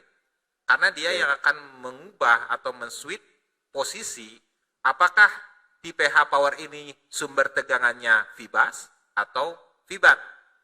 Nah, kemudian ketika sumber tegangannya VBus, maka switch mode charger ini bertugas untuk double job. Ya, double job. Ke volt switch sebagai sumber jadi PPH power dan ke phasis sebagai input untuk pengisian baterai. Nah, bisa ditampilkan lagi Kang? Nah, ini sebelum kita akan bahas nanti mengenai interface PMIC ya. Nah, ini kenapa sih Pak ada yang menggunakan IC charger atau ada yang sudah terintegrated dengan PMIC? Nah, itu kan. Pada intinya sama, purpose-nya sama. Rangkaian ini mempunyai konsep mengubah tegangan sumber menjadi arus besar untuk melakukan pengisian ke baterai. Load-nya adalah baterai. Ya, itu. Tadi menjawab pertanyaan Kang Firman Caniago. Ya, ini ahli IT juga nih Kang Firman Caniago. Ya. Nah, ini kan kita bahas dengan menggunakan skematik aja, Kang. Boleh. Kalau guideline kan itu dia hanya melihat posisi rangkaian grup unitnya. Sedangkan dengan menggunakan skematik kita bisa lihat, nah ini di situ. Dioda itu mempunyai dua kaki yang dinamakan kaki anoda dan katoda. Karena punya dua kaki, berarti nanti maksimal pemasangan di rangkaiannya, relnya cuma dua posisi. Kalau tidak seri, ya paralel. Tapi karena penempatan posisi komponen di dalam rangkaian, maka fungsi komponennya akan berubah. Saat dia dipasang seri, maka tugas dari dioda ini adalah untuk meneruskan arus yang melewati kaki anoda dan keluar lewat kaki katoda. Kemudian, jika terjadi reverse bias atau arus balik, maka tugasnya katupnya bekerja karena di sana ada untuk pemblokir arus dengan katup atau barrier. Ya, di sana tegangan penghalang juga ada di dalam internal dioda. Nah, begitu. Ini yang tampil mana, Kak? Yang sedang tampil saat ini. Ya. Ya, jadi dioda itu ada dioda seri atau kita kenal dengan istilah dioda rectifier, penyarah. Jadi berfungsi untuk menyarahkan arus ke dalam satu current flow-nya atau arah arusnya. Juga ada dioda yang dipasang paralel. Ini lebih condong kepada fungsi proteksi, membatasi arus, ya. Nah, di sini pun nanti dioda dipasang paralel pun ya terserah, nanti ada yang menggunakan Zener, ada yang menggunakan Schottky, ya tujuannya apa sih bedanya? Nah, ini karakter dioda itu, kalau kita menggunakan Zener, berarti nanti ada tegangan balik reverse-nya itu sampai posisi Poltny namanya, gitu. Itu di batas ambang 0,7 Kang Budi itu. Nah, ini harus paham juga ya penempatan komponen dioda itu, gitu kan. Nah, di sini, untuk mengetahuinya, jika kita punya skematik, justru kalau teknisi punya skematik ya, ditolong sekali. Kenapa? Nah, kalau saya bilang skematik yang tampil di sebelah ya, itu orang bilang namanya diagram skematik jalur. Saya berikan satu sumbangan buat rekan-rekan teknisi. Inilah yang disebut dengan skematik principal diagram ya, atau diagram principal. Nah, ini kenapa di sini dikatakan diagram principal? Karena di diagram ini ditampilkan satu, ya satunya dulu apa? Koneksi antar komponen. Jadi jalur ini fungsi yang utamanya adalah menghubungkan komponen dengan komponen lainnya. Kedua, mengenai itu komponen apa? Di dalam diagram ini ditampilkan simbol komponennya. Jadi dengan melihat simbol kita bisa mengetahui bahwa yang dipasang tersebut adalah komponen dengan sesuai simbol itu sendiri. Nah, kemudian yang ketiga, penempatan komponen atau posisi komponen, seri atau paralel. Nah, di diagram prinsipal ini bisa lihat jelas kan, begitu kan? Kemudian juga ditambah dengan value, apa? Nilai komponen.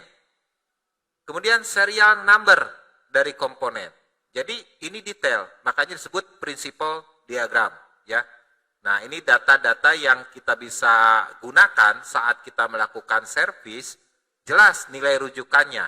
Jadi kalau sudah ada jelas nilai rujukannya, teknisi tinggal memastikan apakah si komponennya ini berada pada posisi bagus, mengikuti nilai-nilai rujukan atau tidak. Nah ini di gambar yang sebelahnya, ya, gambar sebelahnya. Jadi ini trik-trik dari saya pribadi ya. Di sana ada rangkaian, ini nyambung saja ya. Misalkan nih, Pak, saya ada kasus charging. Ketika kita mendengar ada rangkaian kasus charging, kita cari rangkaian chargingnya, dan pola yang pertama kita lakukan adalah jangan garap dulu IC. Kenapa? Karena IC itu tempat berproses. Sedangkan IC ini impact-nya ada dua, yaitu dari input, juga dari output. Nah, cara mengetahui rangkaian ini bermasalah atau tidak, yang pertama langsung lakukan posisi komponennya di sekitar IC ini, apakah dia sudah menempati posisi yang disesuaikan dengan skema atau tidak. Contohnya, kalau dia seri berarti kedua kakinya berada pada rel yang sama, yaitu rel yang mempunyai nilai tegangan atau nilai hambatan. Sementara kalau untuk komponen yang dipasang paralel, satu kakinya akan punya nilai hambatan atau nilai value ya dari jalurnya, kemudian yang satunya lagi adalah ground. Nah, jadi pada saat kita temukan di rangkaian dengan menggunakan avometer, tentunya Kang Budi ya, jangan dijilat ya. Nah, atau jangan diraba gitu kan. Nah, di terawang, apalagi teknisi sekarang kan dipaksa oleh customernya untuk menerawang. Pak, saya handphonenya nggak bisa ngecas, kira-kira apanya? Berapa? Nah, ini kan dipaksa si teknisi untuk bisa menerawang rangkaian. Nah, kita balas ya keinginan konsumen. Caranya seperti apa? Bawa aja ke sini, nanti saya akan pastikan di depan customernya dengan cara apa? Langsung buka rangkaiannya, kemudian pastikan. Yang pertama adalah pastikan semua komponen di sekitar IC sudah menempati posisinya masing-masing dan punya value. Nah, kejanggalan-kejanggalan pada saat kita melakukan pengukuran ini menjadikan dasar kita untuk menentukan suspeknya siapa, kan gitu. Contohnya kalau dia komponen dipasang seri, berarti harus ada nilai hambatan kanan kirinya atau ada value kanan kirinya. Kemudian kalau misalkan paralel, satu kakinya misalkan ada nilai hambatan, satu kakinya ke ground. Nah, ini pun ada jebakannya contohnya. Makanya pentingnya belajar dari dasar. Kenapa? Karena ada paralel yang kakinya itu terhubung ke nilai. Satunya nilai value-nya tinggi, satunya lagi nilainya value-nya rendah. Contohnya resistor pull up. Resistor pull up nanti ada salah satu, kedua kakinya punya nilai, tapi value-nya beda, gitu, nilainya beda. Nah kalau seri kan, apalagi kalau induktor seri berarti kanan kirinya value-nya sama. Kalau resistor seri berarti nanti value-nya kanan kirinya hampir mendekati. Nah kalau beda jauh berarti ini bisa pull up. Kalau misalkan ada value kemudian ada ground, itu resistor pull down. Nah, itu dulu yang harus dimiliki oleh teknisi saat kita mau eksekusi, Kang. Gitu. Mengembalikan, betul. Sebelum kita mengeksekusi, sebelum kita ukur aktif, pastikan dulu rangkaian ini dengan cara pengukuran pasif, boleh pakai dioda mode ya, atau boleh pakai nilai hambatan, mau analog, mau digital, kembali kepada kesukaannya masing-masing. Tapi kalau untuk pemula gunakanlah yang digital, gitu kan. Karena yang digital lebih menentukan nilai, lebih akurat begitu. Nah, jadi kembali lagi ya, setiap komponen dalam rangkaian mempunyai posisinya masing-masing dan fungsinya masing-masing. Menjawab pertanyaan tadi Kang Firman, biasanya contohnya jalur fibas. Jalur fibas itu biasanya digunakan diodanya paralel. Tugas dari dioda paralel itu adalah untuk membatasi tegangan dan arus. Jadi kenapa Pak diodanya ada dua? Tuh pernah ada rangkaian ya. Ada rangkaian yang menggunakan diodanya berdampingan. Satu yang disebut dengan dioda Schottky, satu yang disebut dioda Zener. Padahal dalam satu rangkaian yang sama, satu dioda yang sama. Berarti nanti kita wajib mengetahui bahwa satu diodanya bertugas untuk membatasi tegangan, ya, penetap tegangannya, yang satu untuk membatasi arusnya. Ada yang dinamakan dengan ESD, ya, electrostatically discharged, dan ada yang disebut TVS. Jadi dioda dipasang paralel itu punya dua, Kang Budi. Ada ESD, kemudian ada TVS, ya, Transient Voltage Suppressor. Nah, kemudian di rangkaian berikutnya misalkan ada dioda yang dipasang seri. Nah, dioda dipasang seri. Dioda yaitu dioda yang dipasangkan di mana kedua kakinya punya value atau punya nilai, entah itu nilai hambatan atau nilai beda resistansi atau beda resistansi dengan ground, begitu kan? Nah, jadi kembali lagi ke rekan-rekan ya, pentingnya mengetahui komponen dalam rangkaian itu berdasarkan posisinya, karena posisi komponen jelas akan menentukan fungsi atau karakter jalur yang sedang melewati komponen tersebut. Mudah-mudahan tidak puas ya buat Kang Firman ya. Itu tadi dioda itu punya dua kaki, penempatannya di dalam rel, ada yang rel yang sama atau cross rail, itu nanti tidak lain adalah untuk mengarahkan arus, kemudian membatasi arus, juga sebagai protektor. Mudah-mudahan tidak puas. Mudah-mudahan puas dong. Begitu ya, Bang Firman Caniago. Ada pertanyaan dari Baharudin Yusuf, info registrasi. Oh, langsung ke tim support aja, Om. Perpanjangan ya. Perpanjangan atau aktivasi langsung ada di utasan yang di kolom komentar ya. Langsung hubungi saja. Abah dapat salam dari Tegalwangi Phone. Ya, dari Bali. Ya. Salam. Kang Budi kita bahas kupas ya. Mumpung ya, ini saya mumpung semangat. Semangat sekali. Oh, semangat. Ya, ini makanya saya akan tawarkan mereka konsep rangkaian. Jadi setiap yang kita kerjakan ini rangkaian apa, konsepnya apa. Iya. mengubah tegangan energi listrik jadi tegangan lagi, ya, ya, atau misalkan mengubah energinya itu jadi sesuatu energi yang baru. Contohnya rangkaian lampu, ya, rangkaian lampu itu kan kita harus tahu dulu konsep rangkaian lampu itu seperti apa. Lampunya dipasang seri atau paralel, nah itu harus tahu dulu, gitu kan. Kalau lampunya dipasang seri, otomatis kita menggunakan regulator dengan karakteristik booster, karena untuk meningkatkan outputnya tegangan. Tapi kalau lampunya dipasang paralel, berarti konsep rangkaian atau konsep tegangannya nanti regulatornya yang dipakai nanti yang akan memperbesar arus, kan begitu, ya? Ya, betul. Apalagi? Mungkin ada ya, apa langsung materi lagi atau apa satu lagi, Bah? Ada pertanyaan? Silakan. Biar interaktif, enak nih. Ya, betul. Dari Dio Aditya, mohon izin bertanya Pak, supaya menambah ilmu, amin. Bagaimana tahapan rangkaian fast charging? Monggo. Bentar, tadi apa? Bagaimana tahapan rangkaian fast charging? Ya, Kang Budi, rangkaian fast charging ya. Nanti apa dulu Kang Budi? Konsep rangkaian fast chargingnya dulu seperti apa? Step apa? Input? Enggak apa-apa sama Kang Budi. Jadi gini Kang, ada input untuk fast charging itu pengelolaan inputnya dulu, kemudian nanti masuk ke yang seperti biasanya digunakan IC apa untuk fast charging?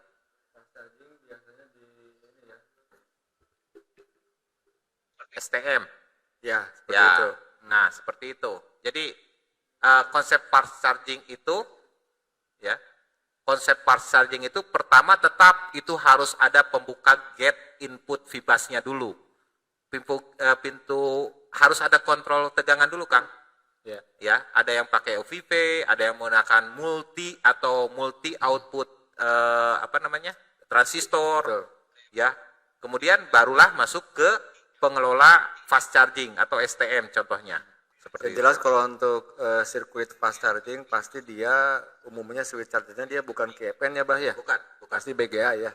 Banyak contohnya, sampelnya misalkan kita bisa ambil contoh di Xiaomi Redmi Note 10 ya, gitu ya. Tapi mungkin coba kita kita pending dulu yang pertanyaan tadi fast charging. Ini saya ingin mencoba merangkum ya apa yang dijelaskan dari Abah tadi gitu ya.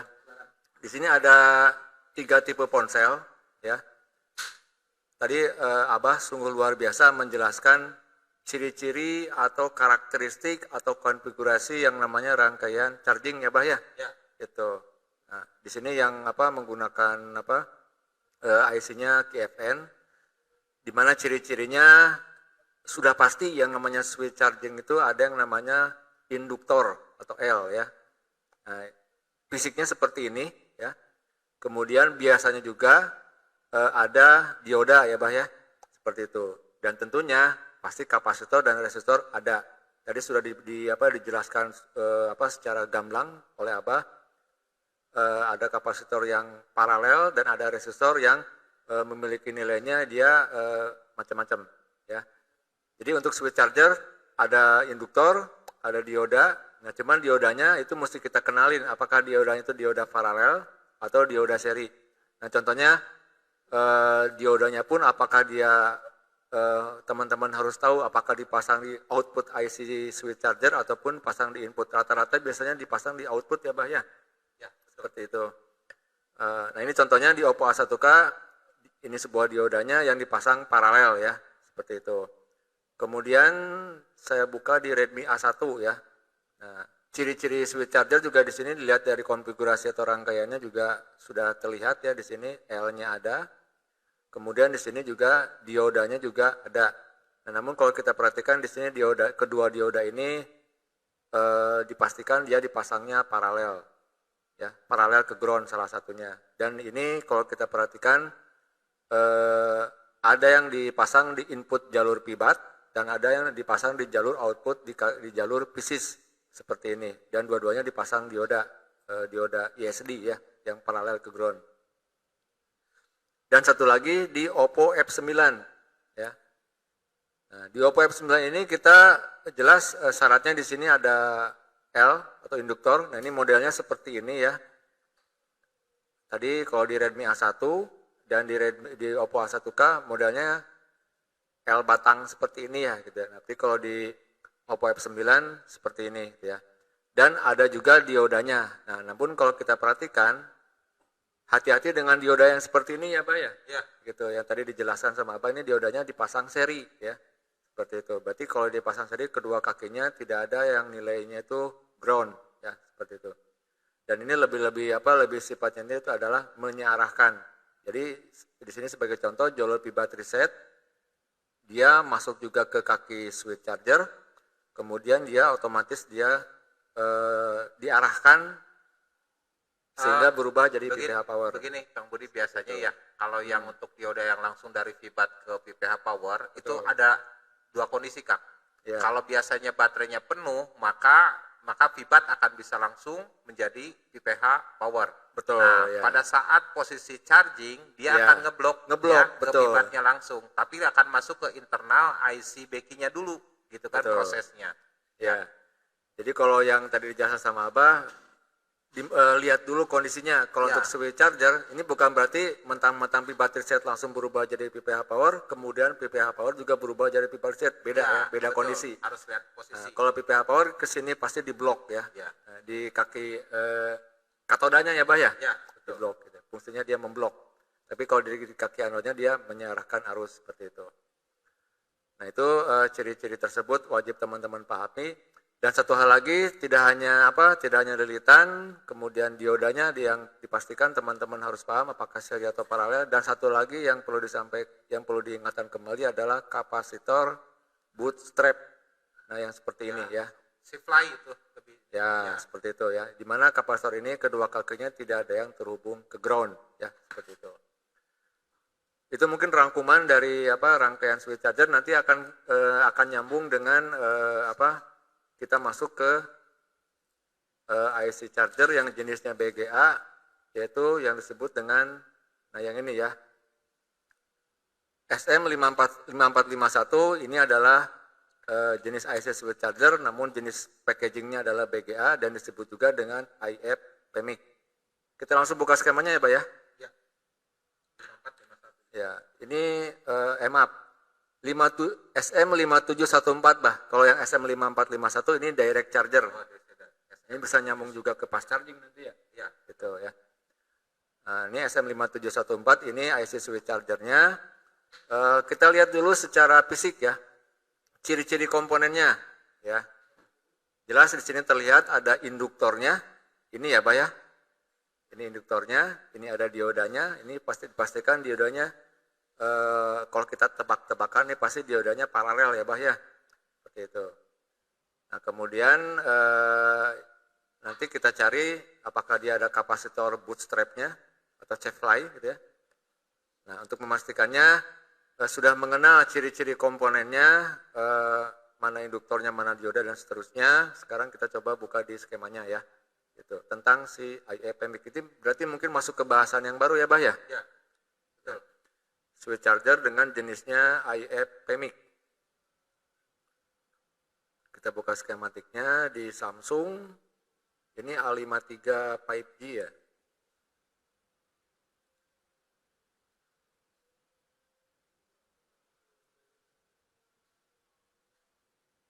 Ya. Di mana kodenya adalah A53. Nah, ini.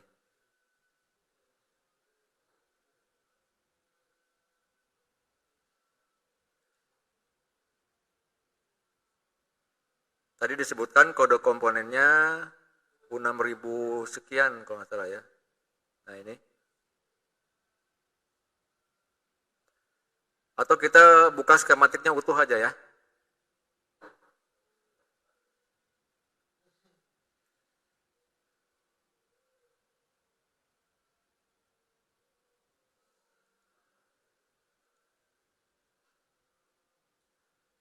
Nah, inilah U6003 ya. Kalau kita lihat di skematiknya ya, ya sebetulnya tidak jauh beda, banyak kemiripan rangkaian atau konfigurasi pinnya ataupun syarat-syarat ataupun ya syarat-syarat kerjanya lah ya. Itu banyak kemiripannya di yang sama ditemukan di IC switch charger yang menggunakan jenisnya KFN, baik itu di Oppo A1K, kemudian di Oppo F9, di Redmi A1K, di mana ada rangkaian input ya. Ini inputnya adalah dari Pibas IF namanya. Kemudian ada, nah ini kalau di switch charger namanya PMID ya Bah ya. Nanti kalau di sini namanya PDD mid Pibas seperti itu.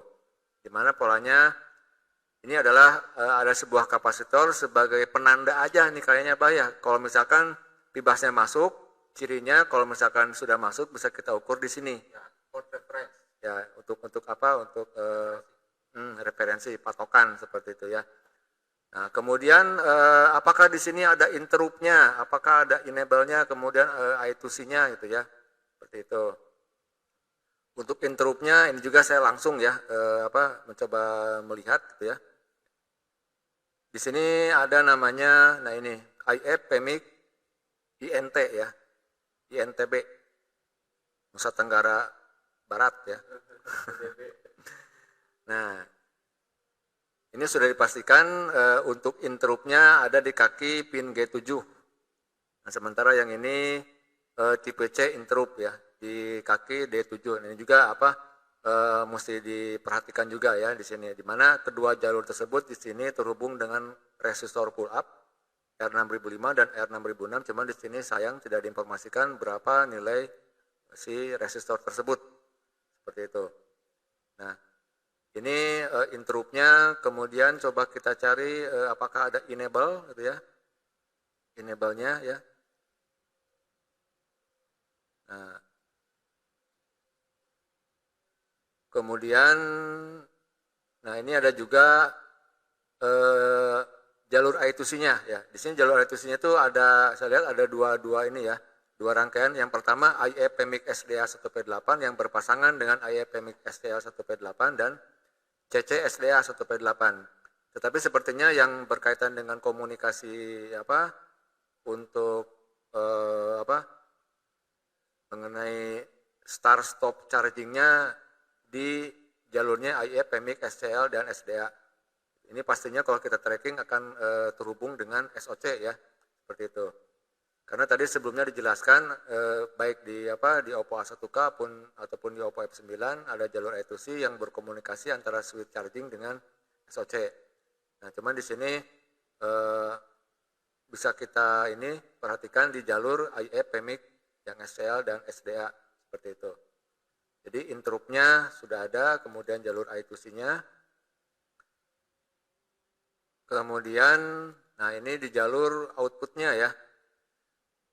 Nah ini ada tadi yang dijelaskan kapasitor bootstrap di pin G5 di C6029. Ini kalau kita perhatikan kedua kakinya tidak ada yang nyambung ke ground ya. Seperti itu. Ini kaki ini yang terhubung dengan kaki switch. Kalau di IC jenisnya Becky, kalau ini terhubung dengan kaki LX. Mau LX ataupun switch pada prinsipnya sama ya. Dan kaki yang satunya terhubung dengan kaki atau pin boot ya.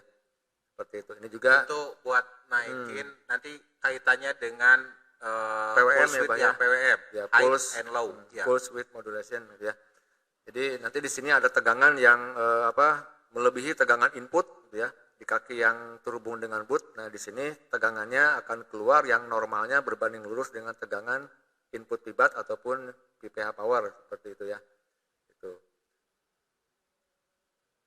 Nah, jadi pada prinsipnya sebetulnya sama ya, Bah ya. Rangkaian switch charger yang menggunakan Becky ataupun dengan yang jenisnya IF PMIC seperti ini. Cuman perbedaannya kalau IF PMIC di sini yang namanya juga IF PMIC istilahnya interface power management IC ya.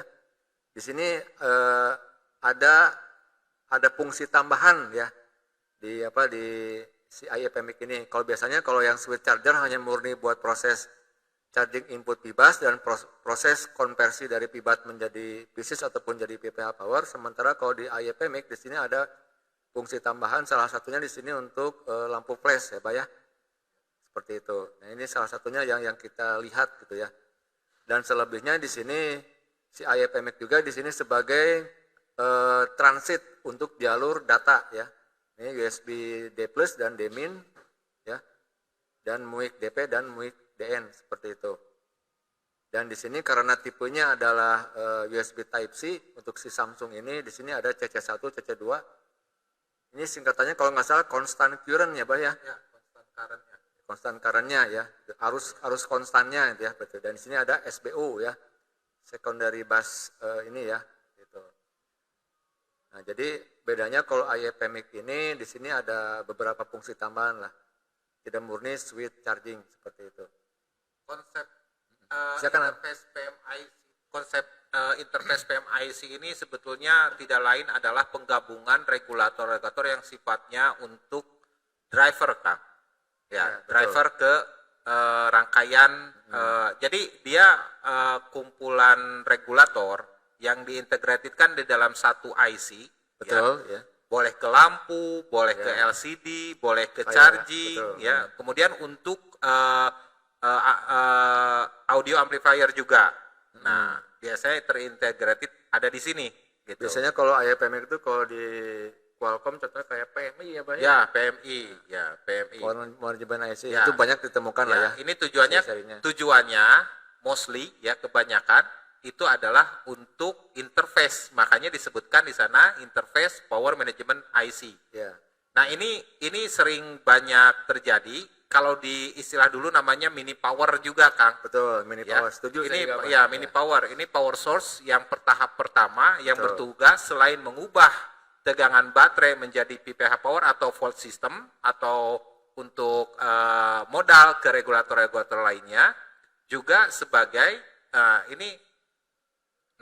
di PMIC ini driver juga, Kang. Betul ya. Ya, ada fungsi drivernya sebetulnya, ada kaki-kaki di sana yang tidak hanya di regulator tapi ada feedbacknya juga, yaitu kontrol untuk current. Makanya di sana ada current untuk currentnya juga ya. Nah, dipasang sensor juga, Kang, di sana gitu kan. Ya, betul. Ya, jadi ya ini tadi saya pentingnya rekan-rekan mengenal konsep rangkaian, Kang. Gitu Betul, kan. betul, ya. Konsep rangkaian ini tidak terlepas dari konfigurasi komponen yang dipasang di dekat dengan IC-nya, begitu. Ya, betul. Ya, itu tadi yang saya tawarkan. Jadi harus mengenal konsep circuit plus. Betul. Nah, jadi mungkin saya sedikit tambahkan, tadi juga diingatkan bahwa IPMIC ini dia tidak murni switch charging, tetapi ada beberapa fungsi tambahan ya. Contohnya di sini ada untuk lampu flash ya. Nah, sehingga di sini di IC ini kalau kita perhatikan ada 2 buah induktor ya. Kalau yang atas ini induktor untuk proses melipat gandakan arus tegangan untuk charging, yang melipat gandakan arus untuk charging. Sementara kalau yang ini melipat gandakan tegangan untuk lampu flash. Ini berarti booster ya, Bah ya. Itu. Dan IPMIC ini juga sering tadi kita kenal itu namanya, kalau misalkan di handphone-handphone yang menggunakan SOC-nya Qualcomm itu namanya PMI ya, PMI macam-macam, ada yang PMI 8937 dan seterusnya, di mana selain switch charging ada juga buat lampu flash, buat LCD, dan ada juga buat LCD backlight. Berarti kalau yang jenisnya yang tadi saya sebutkan terakhir itu akan ada beberapa induktor yang mengelilingi IC tersebut ya, seperti itu. Jadi kalau misalkan si IPMIC-nya itu dia berperan sebagai switch charging, lampu flash, kemudian LCD dan backlight, akan ada menemukan lebih dari 1 buah induktor seperti itu. Nah, jadi kalau kita memperbaiki kasus backlight atau lampu padam di jenisnya PMI tersebut, otomatis akan beresiko kepada permasalahan charging ataupun akan beresiko kepada permasalahan lampu flash dan seterusnya ya, seperti itu. Namun pada prinsipnya konsepnya sama ataupun patokannya sama gitu. Itu mungkin kurang lebih ya, Pak ya, penjelasan mengenai masalah IPMIC ya. Kembali ke host. Ya, nanti untuk yang pertanyaan-pertanyaan tadi saya sudah coba jawab di komen ya. Via komen. We have a live in Itu aja. Facebook. Mudah-mudahan ada Ya, waktu. You can check on Facebook. Pak Ciko. Assalamualaikum. Too much Facebook. Oh, you can search. Assalamualaikum Pak Ciko. Ya, waalaikumsalam. Ada di mana Pak? Sebentar nih. Putus nyambung. Sebentar. Halo? Halo? Halo? Jelas ya? Jelas nggak? Halo? Iya? Halo? Jelas? Halo Pak. Ya, gimana suaranya? Mantap. Aman. Jelas, bagus ya? Ya. Oke, saya langsung aja ya. Ya, siap. Oke, Bismillahirrahmanirrahim. Assalamualaikum warahmatullahi wabarakatuh. Selamat malam semuanya, salam sejahtera bagi kita semua. Berjumpa lagi dalam acara Ngobrol Orion di episode 10 yang sangat spesial ini. Dan mohon maaf untuk acara ini saya tidak bisa hadir di sana. Saya lagi mengembara menimba ilmu untuk kemajuan Estek Orion. Dan pertama-tama saya mengucapkan terima kasih khususnya kepada teman-teman di sana yang selalu berusaha berkomitmen untuk menampilkan acara Orion ini ya. Dan spesial untuk Kang Budi ya, untuk Abah. Assalamualaikum Mbah. Ya, terima kasih banyak Mbah yang tiada henti-hentinya, tiada kenal lelah, selalu mensupport Estek Orion, Mbak. dan sayangnya pas lagi di sana, saya lagi di sini ya, Mbak ya.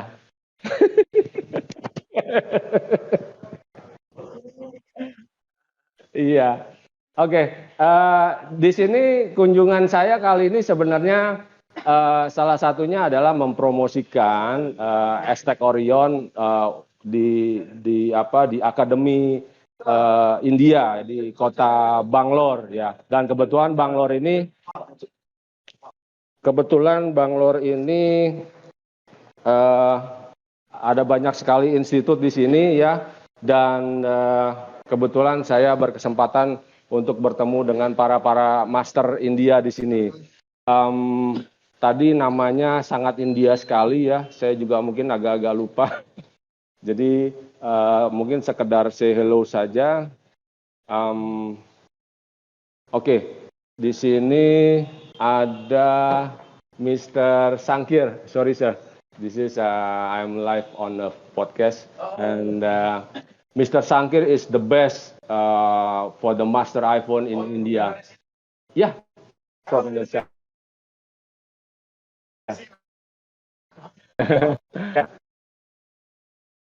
Hello. Okay, so this is Mr. Sangkir, from India, best master. So this is Mr. Karim, yeah, mashallah. This is Mr. Karim and this is Mr. Nitil. So this is a very nice person. Yeah, Mr. Hani Katri. Yeah, expert. Yeah, and this is Mr. Niraj also. So so yeah. Yeah, sorry. Halo?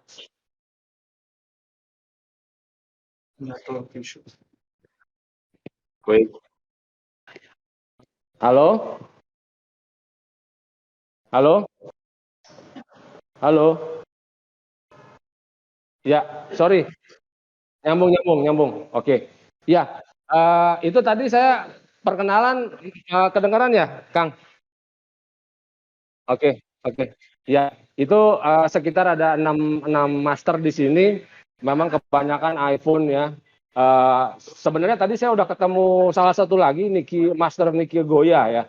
ya, but dia masih di bawah. Jadi teman-teman di sini tadi saya dikasih kesempatan sedikit waktu untuk mempresentasikan tentang Orion, ya, and mungkin besok juga saya dikasih kesempatan lagi.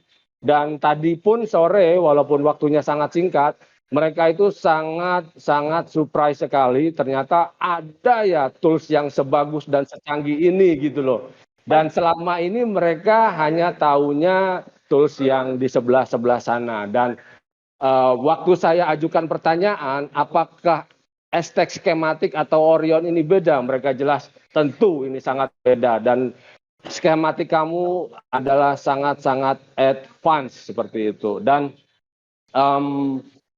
ya, dan mereka sangat mengapresiasi sekali ya tentang tampilan, tentang isi konten, kemudian fitur-fitur di dalamnya, dan ya mereka sangat apa ya, nggak ada sekalipun sama sekali komen yang buruk atau negatif ya.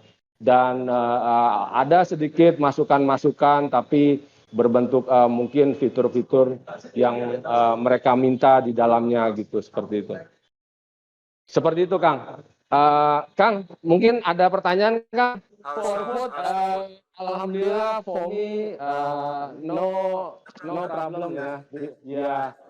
Ya, it's a similar with Indomie, Kang. It's a kari ayam bawang. So, nggak ada yang beda sih, sama. Karena saya di kantor juga sering makan itu ya, jadi nggak kaget juga kalau rasanya kari ayam gitu.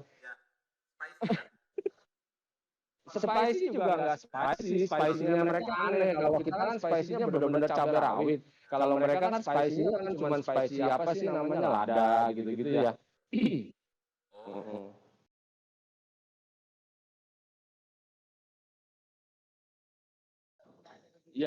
Ya. Not different, Kang. Not different. Ya.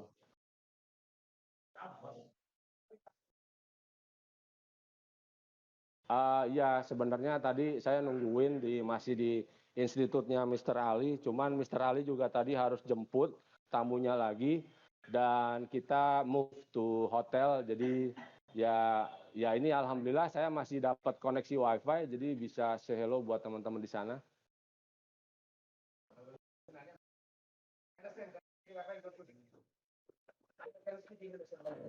Mr. Sangkir said he already learned for the Indonesia language. Yeah. So soon or later, maybe in December, he will come to Indonesia to teach in our academy or Mr. Hawkins Academy. Ya. Jadi menurut Mr. Sangkir, skematik kita is very brilliant.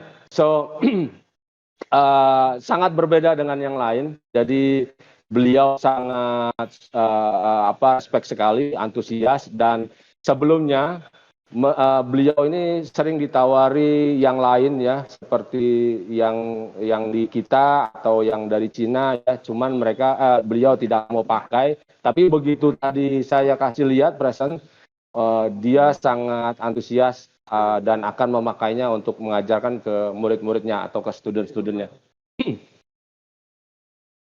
Iya. Ya. Ada pertanyaan lagi, Kang?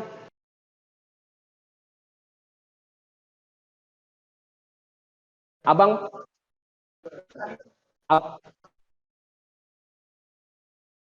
Oh. Ya, tentu besok pagi mungkin. Besok pagi ya. Mungkin dari Bang Prianto ada pertanyaan, Bang?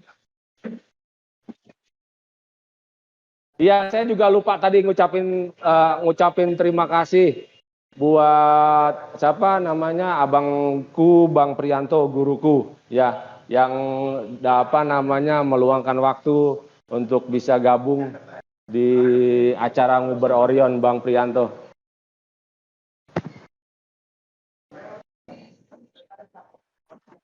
Udah Bang.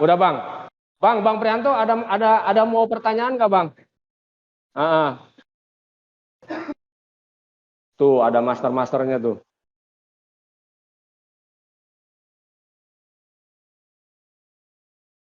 Oh iya, pantun, pantun. Saya juga ada pantun sih sebenarnya. Ada banyak.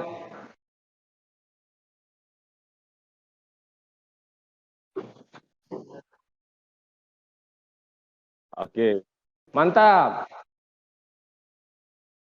Asik, sedap. Oke, eh, saya juga dong, Pak Antoni. Oke, jalan-jalan ke supermarket. Ya, jangan lupa membeli buah melon. Ya, terus jangan lupa beli buah semangka dan mangga dan rambutan dan teman-temannya.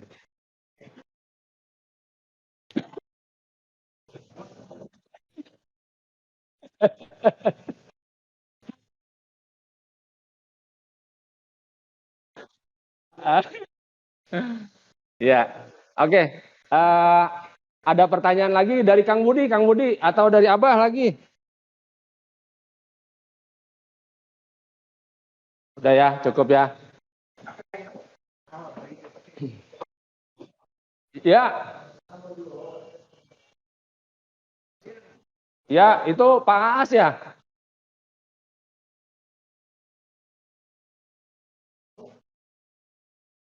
Wah, di sini mah welcome banget Mas ya.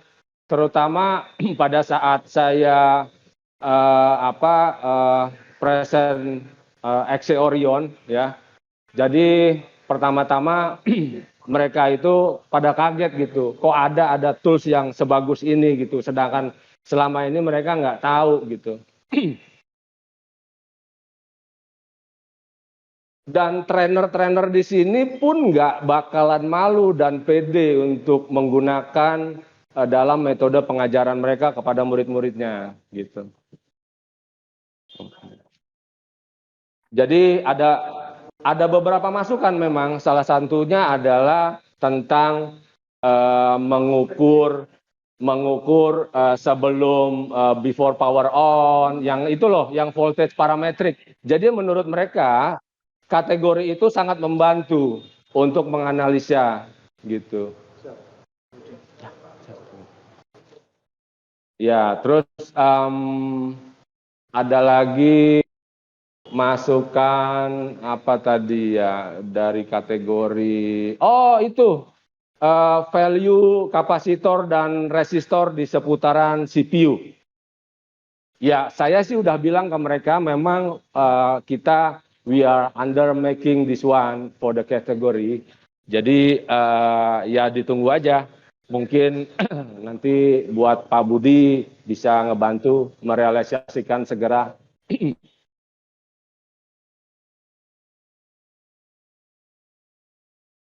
Iya, dan ya acaranya sebenarnya masih besok gitu, mulai trainingnya gitu. Dan kebetulan, oh ya, Ko Hawkins juga minta maaf dia nggak bisa join karena kemarin itu dia ketinggalan pesawat sampai dia lari-lari, kesian juga dia kecapean. This is Mr. Nikhil Goya coming. Yeah, I'm doing podcast live in my Facebook. Our Facebook. So yeah, so this is happy to see and maybe say hello for the Indonesia. Yeah, yeah. This is Mr. Nikhil Goya. Yeah, also the best master in India. And this is Mr. Anand. Yeah. Okay. So itu ya cukup terkenal juga Mr. Nikhil Goya di India. Jadi ya beruntung sekali bisa bertemu dengan mereka semua. Buat teman-teman di sana, jadi saya berkesempatan hanya sedikit say hello, menyapa dan memperkenalkan di sini trainer-trainer para master di sini di India. Mudah-mudahan minggu depan kita bisa live bersama. Mungkin itu aja, Kak Abah, Kang Budi, eh, guruku Mas Prianto, Pak Aas, Pak Bayu di sana, ya. Terima kasih semuanya. Saya mohon izin undur diri, Pak. Ya, ya, ya. On air di India. Semoga acaranya sukses, lancar, diberikan kesehatan. Amin. Kita kembali ke studio Amin. ya. Kembali ke host Oke, kita. amin. Kembali ke studio. Ya. Assalamualaikum warahmatullahi wabarakatuh. Waalaikumsalam warahmatullahi wabarakatuh, Pak Ciko. Baik.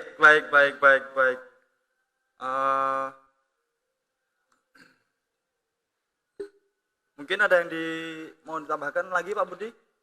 Kayaknya mungkin kita tadi mau materi closing ya.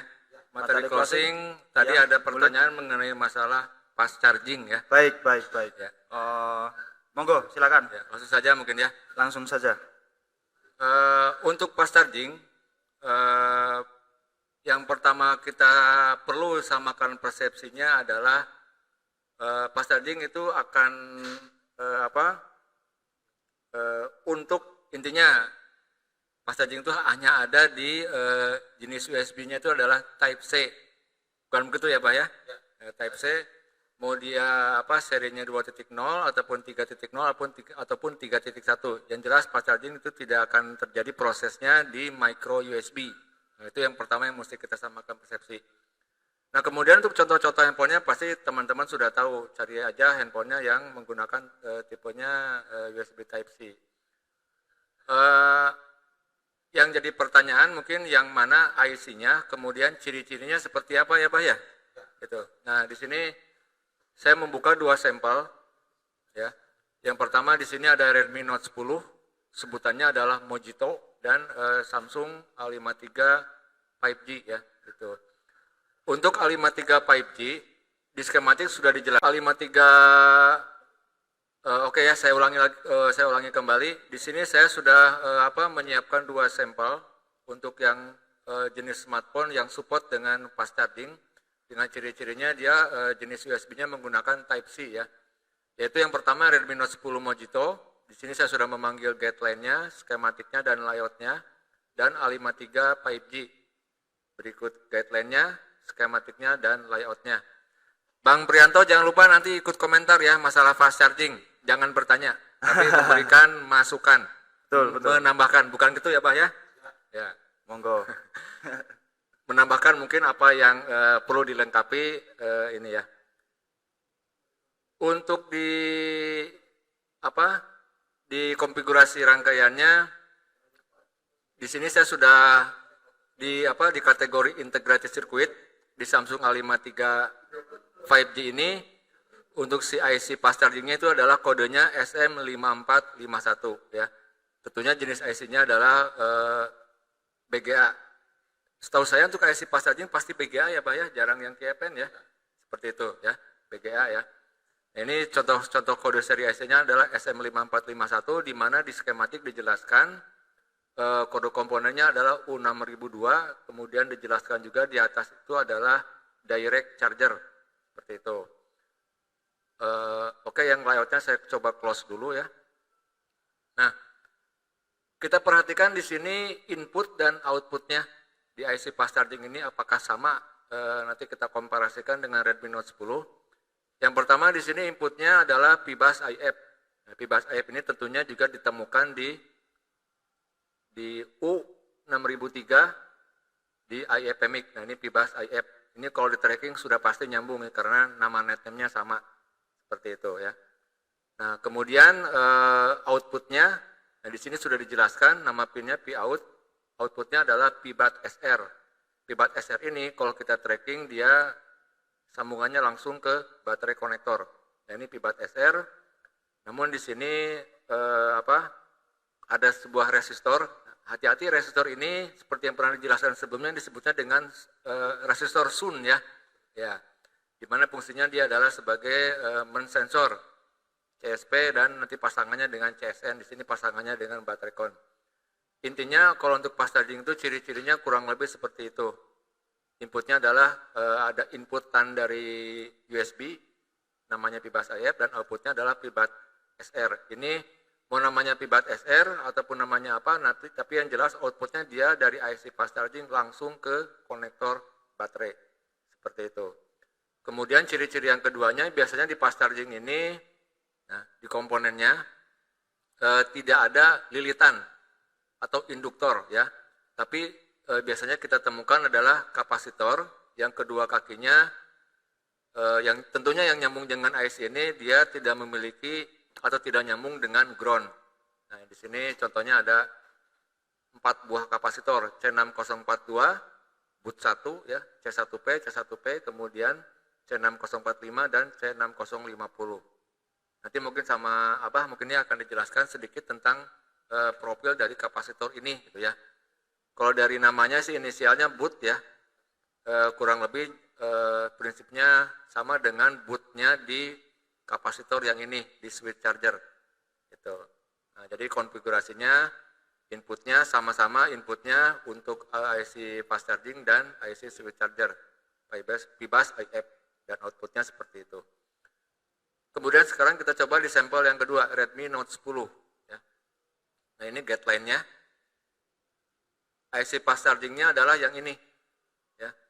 Kemudian kita coba klik integrated circuit. Ini kita lihat ke bawah, kode serinya namanya, kode seri IC-nya namanya BQ 25968. Ini hati-hati bukan BQ untuk switch charging, tapi BQ untuk fast charging, dan jenis IC-nya adalah BGA. Nah, bisa lihat jenis BGA-nya seperti ini. Kemudian di skematik ya, si IC ini berada di halaman 14, kemudian kode komponennya adalah U1700. Di sini kodenya adalah ST8551, tapi di sini menggunakan kode seri IC-nya adalah BQ yang tadi gitu ya. Kita lihat di sini inputnya sama ya, Pibas in. Jadi intinya Pibas in di Xiaomi Redmi Note 10 ini profil dan karakternya sama dengan Pibas IF di Samsung, seperti itu. Cuma namanya saja yang beda, tapi profilnya sama. Nah, kemudian di sini kita lihat outputnya. Nah, outputnya ini adalah Pibas ya, Pibas double T dari pin out ini. Ini sama-sama nanti langsung direct langsung ke konektor baterai seperti itu. Dan di sini kita menemukan beberapa kapasitor. Nah, ini ya. C1725, C1726, C1727. Ini ketiga kapasitor ini dipastikan kedua kakinya tidak ada yang nyambung ke ground ya, Bah ya. Seperti itu. Nah, ini ada beberapa kapasitor. Nah, jadi kurang lebih ciri-cirinya sama ya. Ciri-ciri si IC fast charging ini dia tidak terhubung dengan L induktor, tapi dia akan banyak menemukan beberapa kapasitor yang kapasitor tersebut kedua kakinya tidak ada yang nyambung ke ground. Nah, ini kurang lebih ciri-cirinya seperti itu. Mungkin dari saya sekilas penjelasan tentang profil fast charging. Mungkin dari Abah silakan untuk menambahkan atau mungkin melengkapi ya. Melengkapi. Terima kasih. Silakan. Abah Matrix. Bisa ditampilkan tadi kan masalah di fast charging di tadi menggunakan kapasitor yang, nah itu. Nah ini sekedar menambahkan saja ya, digunakan dengan istilah itu tuh safe light ya, ya safe light. Jadi begini Kang, konsepnya itu sebetulnya hanya untuk mempertahankan sumber tegangan ya supaya terus maksimal dan itu silih berganti sebetulnya gitu kan. Ya konsepnya seperti ini ya, kalau dikatakan ketika menggunakan supply ini maka ada yang pakai resistor, ada yang langsung kapasitor gitu kan. Nanti konfigurasi si komponen untuk supply ini ada yang pakai resistansi dulu, ada yang langsung. Nah, kebetulan di sini dia langsung gitu kan. Satu kapasitor boot diposisikan seri ya, dan satunya lagi itu masuk ke kapasitor sebagai kapasitor supply plus, dan satunya lagi kapasitor supply min ya, atau negatifnya ya gitu kan. Tidak lain adalah supaya terjadi constant voltage Kang. Intinya ke sana, supaya jadi tegangannya tetap, dan itu kedua itu dipasang itu supaya saling mengisi Kang. Saat salah satunya low, dia high. Jadi tetap posisinya tegangannya konstan. Itu. Jadi kalau diistilahkan dalam bahasa Inggrisnya ini constant voltage source namanya. Jadi supaya menjaga sumber tegangan tetap konstan begitu. Itu saja Kang yang membedakannya. Dia tidak menggunakan, ada yang menggunakan konfigurasi pakai resistor ya, di resistor seri. Kalau yang ini dia langsung. Jadi antar kapasitornya dipasang digabungkan seri, cuma di antara kapasitor pertama dan kapasitor kedua itu ada sebagai pembeda atau komparatifnya atau ya compare-nya gitu kan. Saat pertama masuk kaki pertama atau kapasitor supply plus dan kapasitor supply min. Ini sangat penting. Kenapa? Pada saat input tegangan masuk, ya ada biasanya ada Kang, ada yang buat ke apa namanya? Nah, posisi Vbus IF, kemudian baterai itu yang SR. Nah itu tegangannya akan kan sebagai supply-nya tuh. Nah dia akan tegangannya berada pada posisi konstan Kang. Begitu. Jadi sebagai sumber tegangan bisa terjaga. Dan itu saling mengisi karena sifatnya ada denyut Kang di sana. Tegangannya denyut tapi silih berganti. Itu kayak seperti pompa Kang. Gitu, pompa pengisian.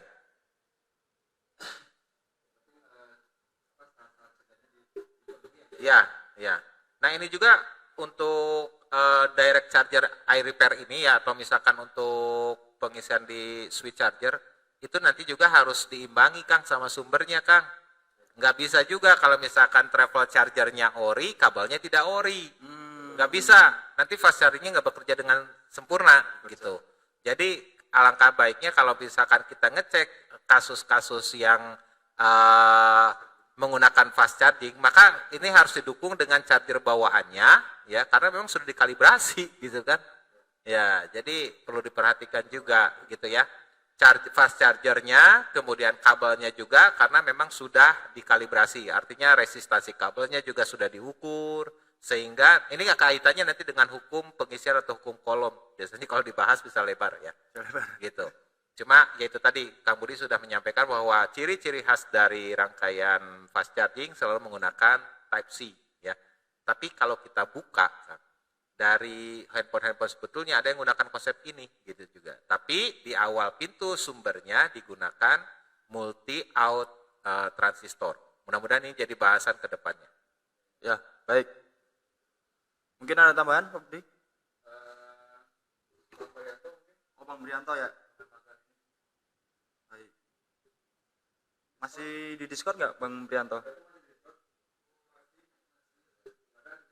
Oh, itu apa? Masih di mute ya? Ya, makanya nanti di rangkaian-rangkaian itu. Oh iya, itu ada. Nah, udah ada. Fast charging yang sepele aja deh. Yang sepele aja itu persoalan fast charging di HP kayak Samsung A51. Ya, setuju. Dan semuanya juga harus support, baik dari adaptornya, kabelnya gitu kan, harus support semuanya. Terus yang sering saya abaikan ya yang sering saya abaikan dulu gitu. Kalau kasus-kasus pengecasan itu ternyata terkendala di OPP, kemudian kita jumper OPP-nya. Kalau seperti HP merek apa ya Bang ini, saya nggak hafal, itu main jumper pas chargingnya ya hilang. Ada kan begitu ya, saya nggak hafal. Ini suaranya masuk. Udah gitu.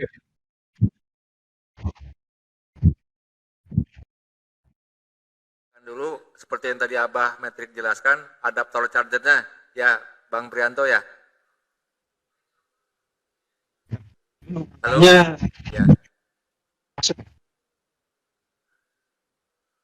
Halo. Halo, suaranya terdengar, Bang? Masuk Bang. Ya makanya halo Bang. Tempat saya kan olahan Halo. Halo, cek, 1, 2, 3. Halo, Ya. Halo Mas. masuk Pak. Masuk ya? Masuk Mas. Masuk Ya, Mas. masuk. Masuk. Ya mungkin sedikit lagi Bang Prianto tambahannya atau pengalaman yang pernah ditemukan di lapangan tentang kasus Pak Sarjing. Silakan dibagi-bagi Bang. Sebelum kita closing ya. Untuk kasus charging yang pasti dinamakan yang sering saya temui di lapangan gitu. Ya.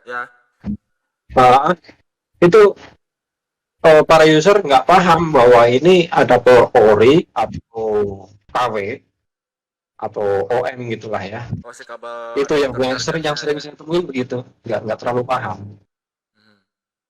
Dan setelah saya suruh bawa adaptornya bawa sini gitu kan, saya cek ternyata ya begitulah. Ya. Berarti Saya arahan dari Bang Prianto di sini mesti diperhatikan masalah jenis kabel adaptornya tuh dipastikan pas chargernya tuh jenisnya ori ya.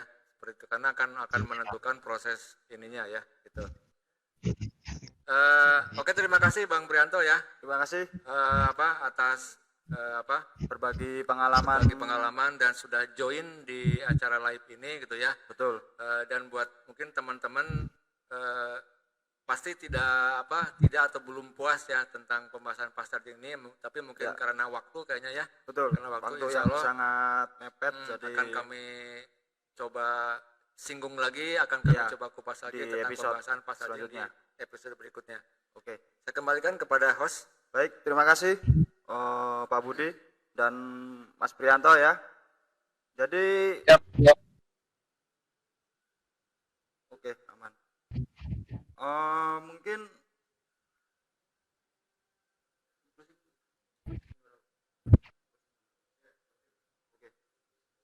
Mungkin sampai udah ya Pak, apa mau ada Abah cukup, apa ada yang mau ditambahkan sebelum closing? Karena waktu sudah mepet ya, betul. Apa mau besok? Pesan aja lah dari Abah ya. Boleh, silakan Abah. Ya, pesan aja buat semua rekan-rekan teknisi ponsel Indonesia yang kebetulan malam ini sempat mengikuti program Uber Orion. Tetap stay tune di acara ini, dan jika memang pada saat nanti di praktek di lapangan menemukan hal-hal atau kejanggalan saat melakukan eksekusi, ada baiknya dicatat. Ya, betul. Jadi nanti pada saat live Uber Orion ini bisa disampaikan dan mudah-mudahan kita bahas. Jadi pada intinya apapun yang Anda kerjakan itu ada jurnalnya. Ya, betul. Nah, ada jurnalnya. Jadi catatan buat kita, dan bila mana memang ditemukan kendala di lapangan, ini bisa dijadikan bahan untuk pembahasan kita ke depannya. Ya, betul. Salam dari Abah Denny Metrik ya, yang untuk rekan-rekan yang ikut program ini tetap stay tune dan maksimalkan Orionnya. Terima kasih. Terima kasih Abah Matrix sudah datang jauh-jauh dari Bandung ya. Mungkin cukup untuk episode yang ke-10 hari ini. Ya, sampai jumpa di episode berikutnya. Wassalamualaikum warahmatullahi wabarakatuh. Waalaikumsalam warahmatullahi wabarakatuh.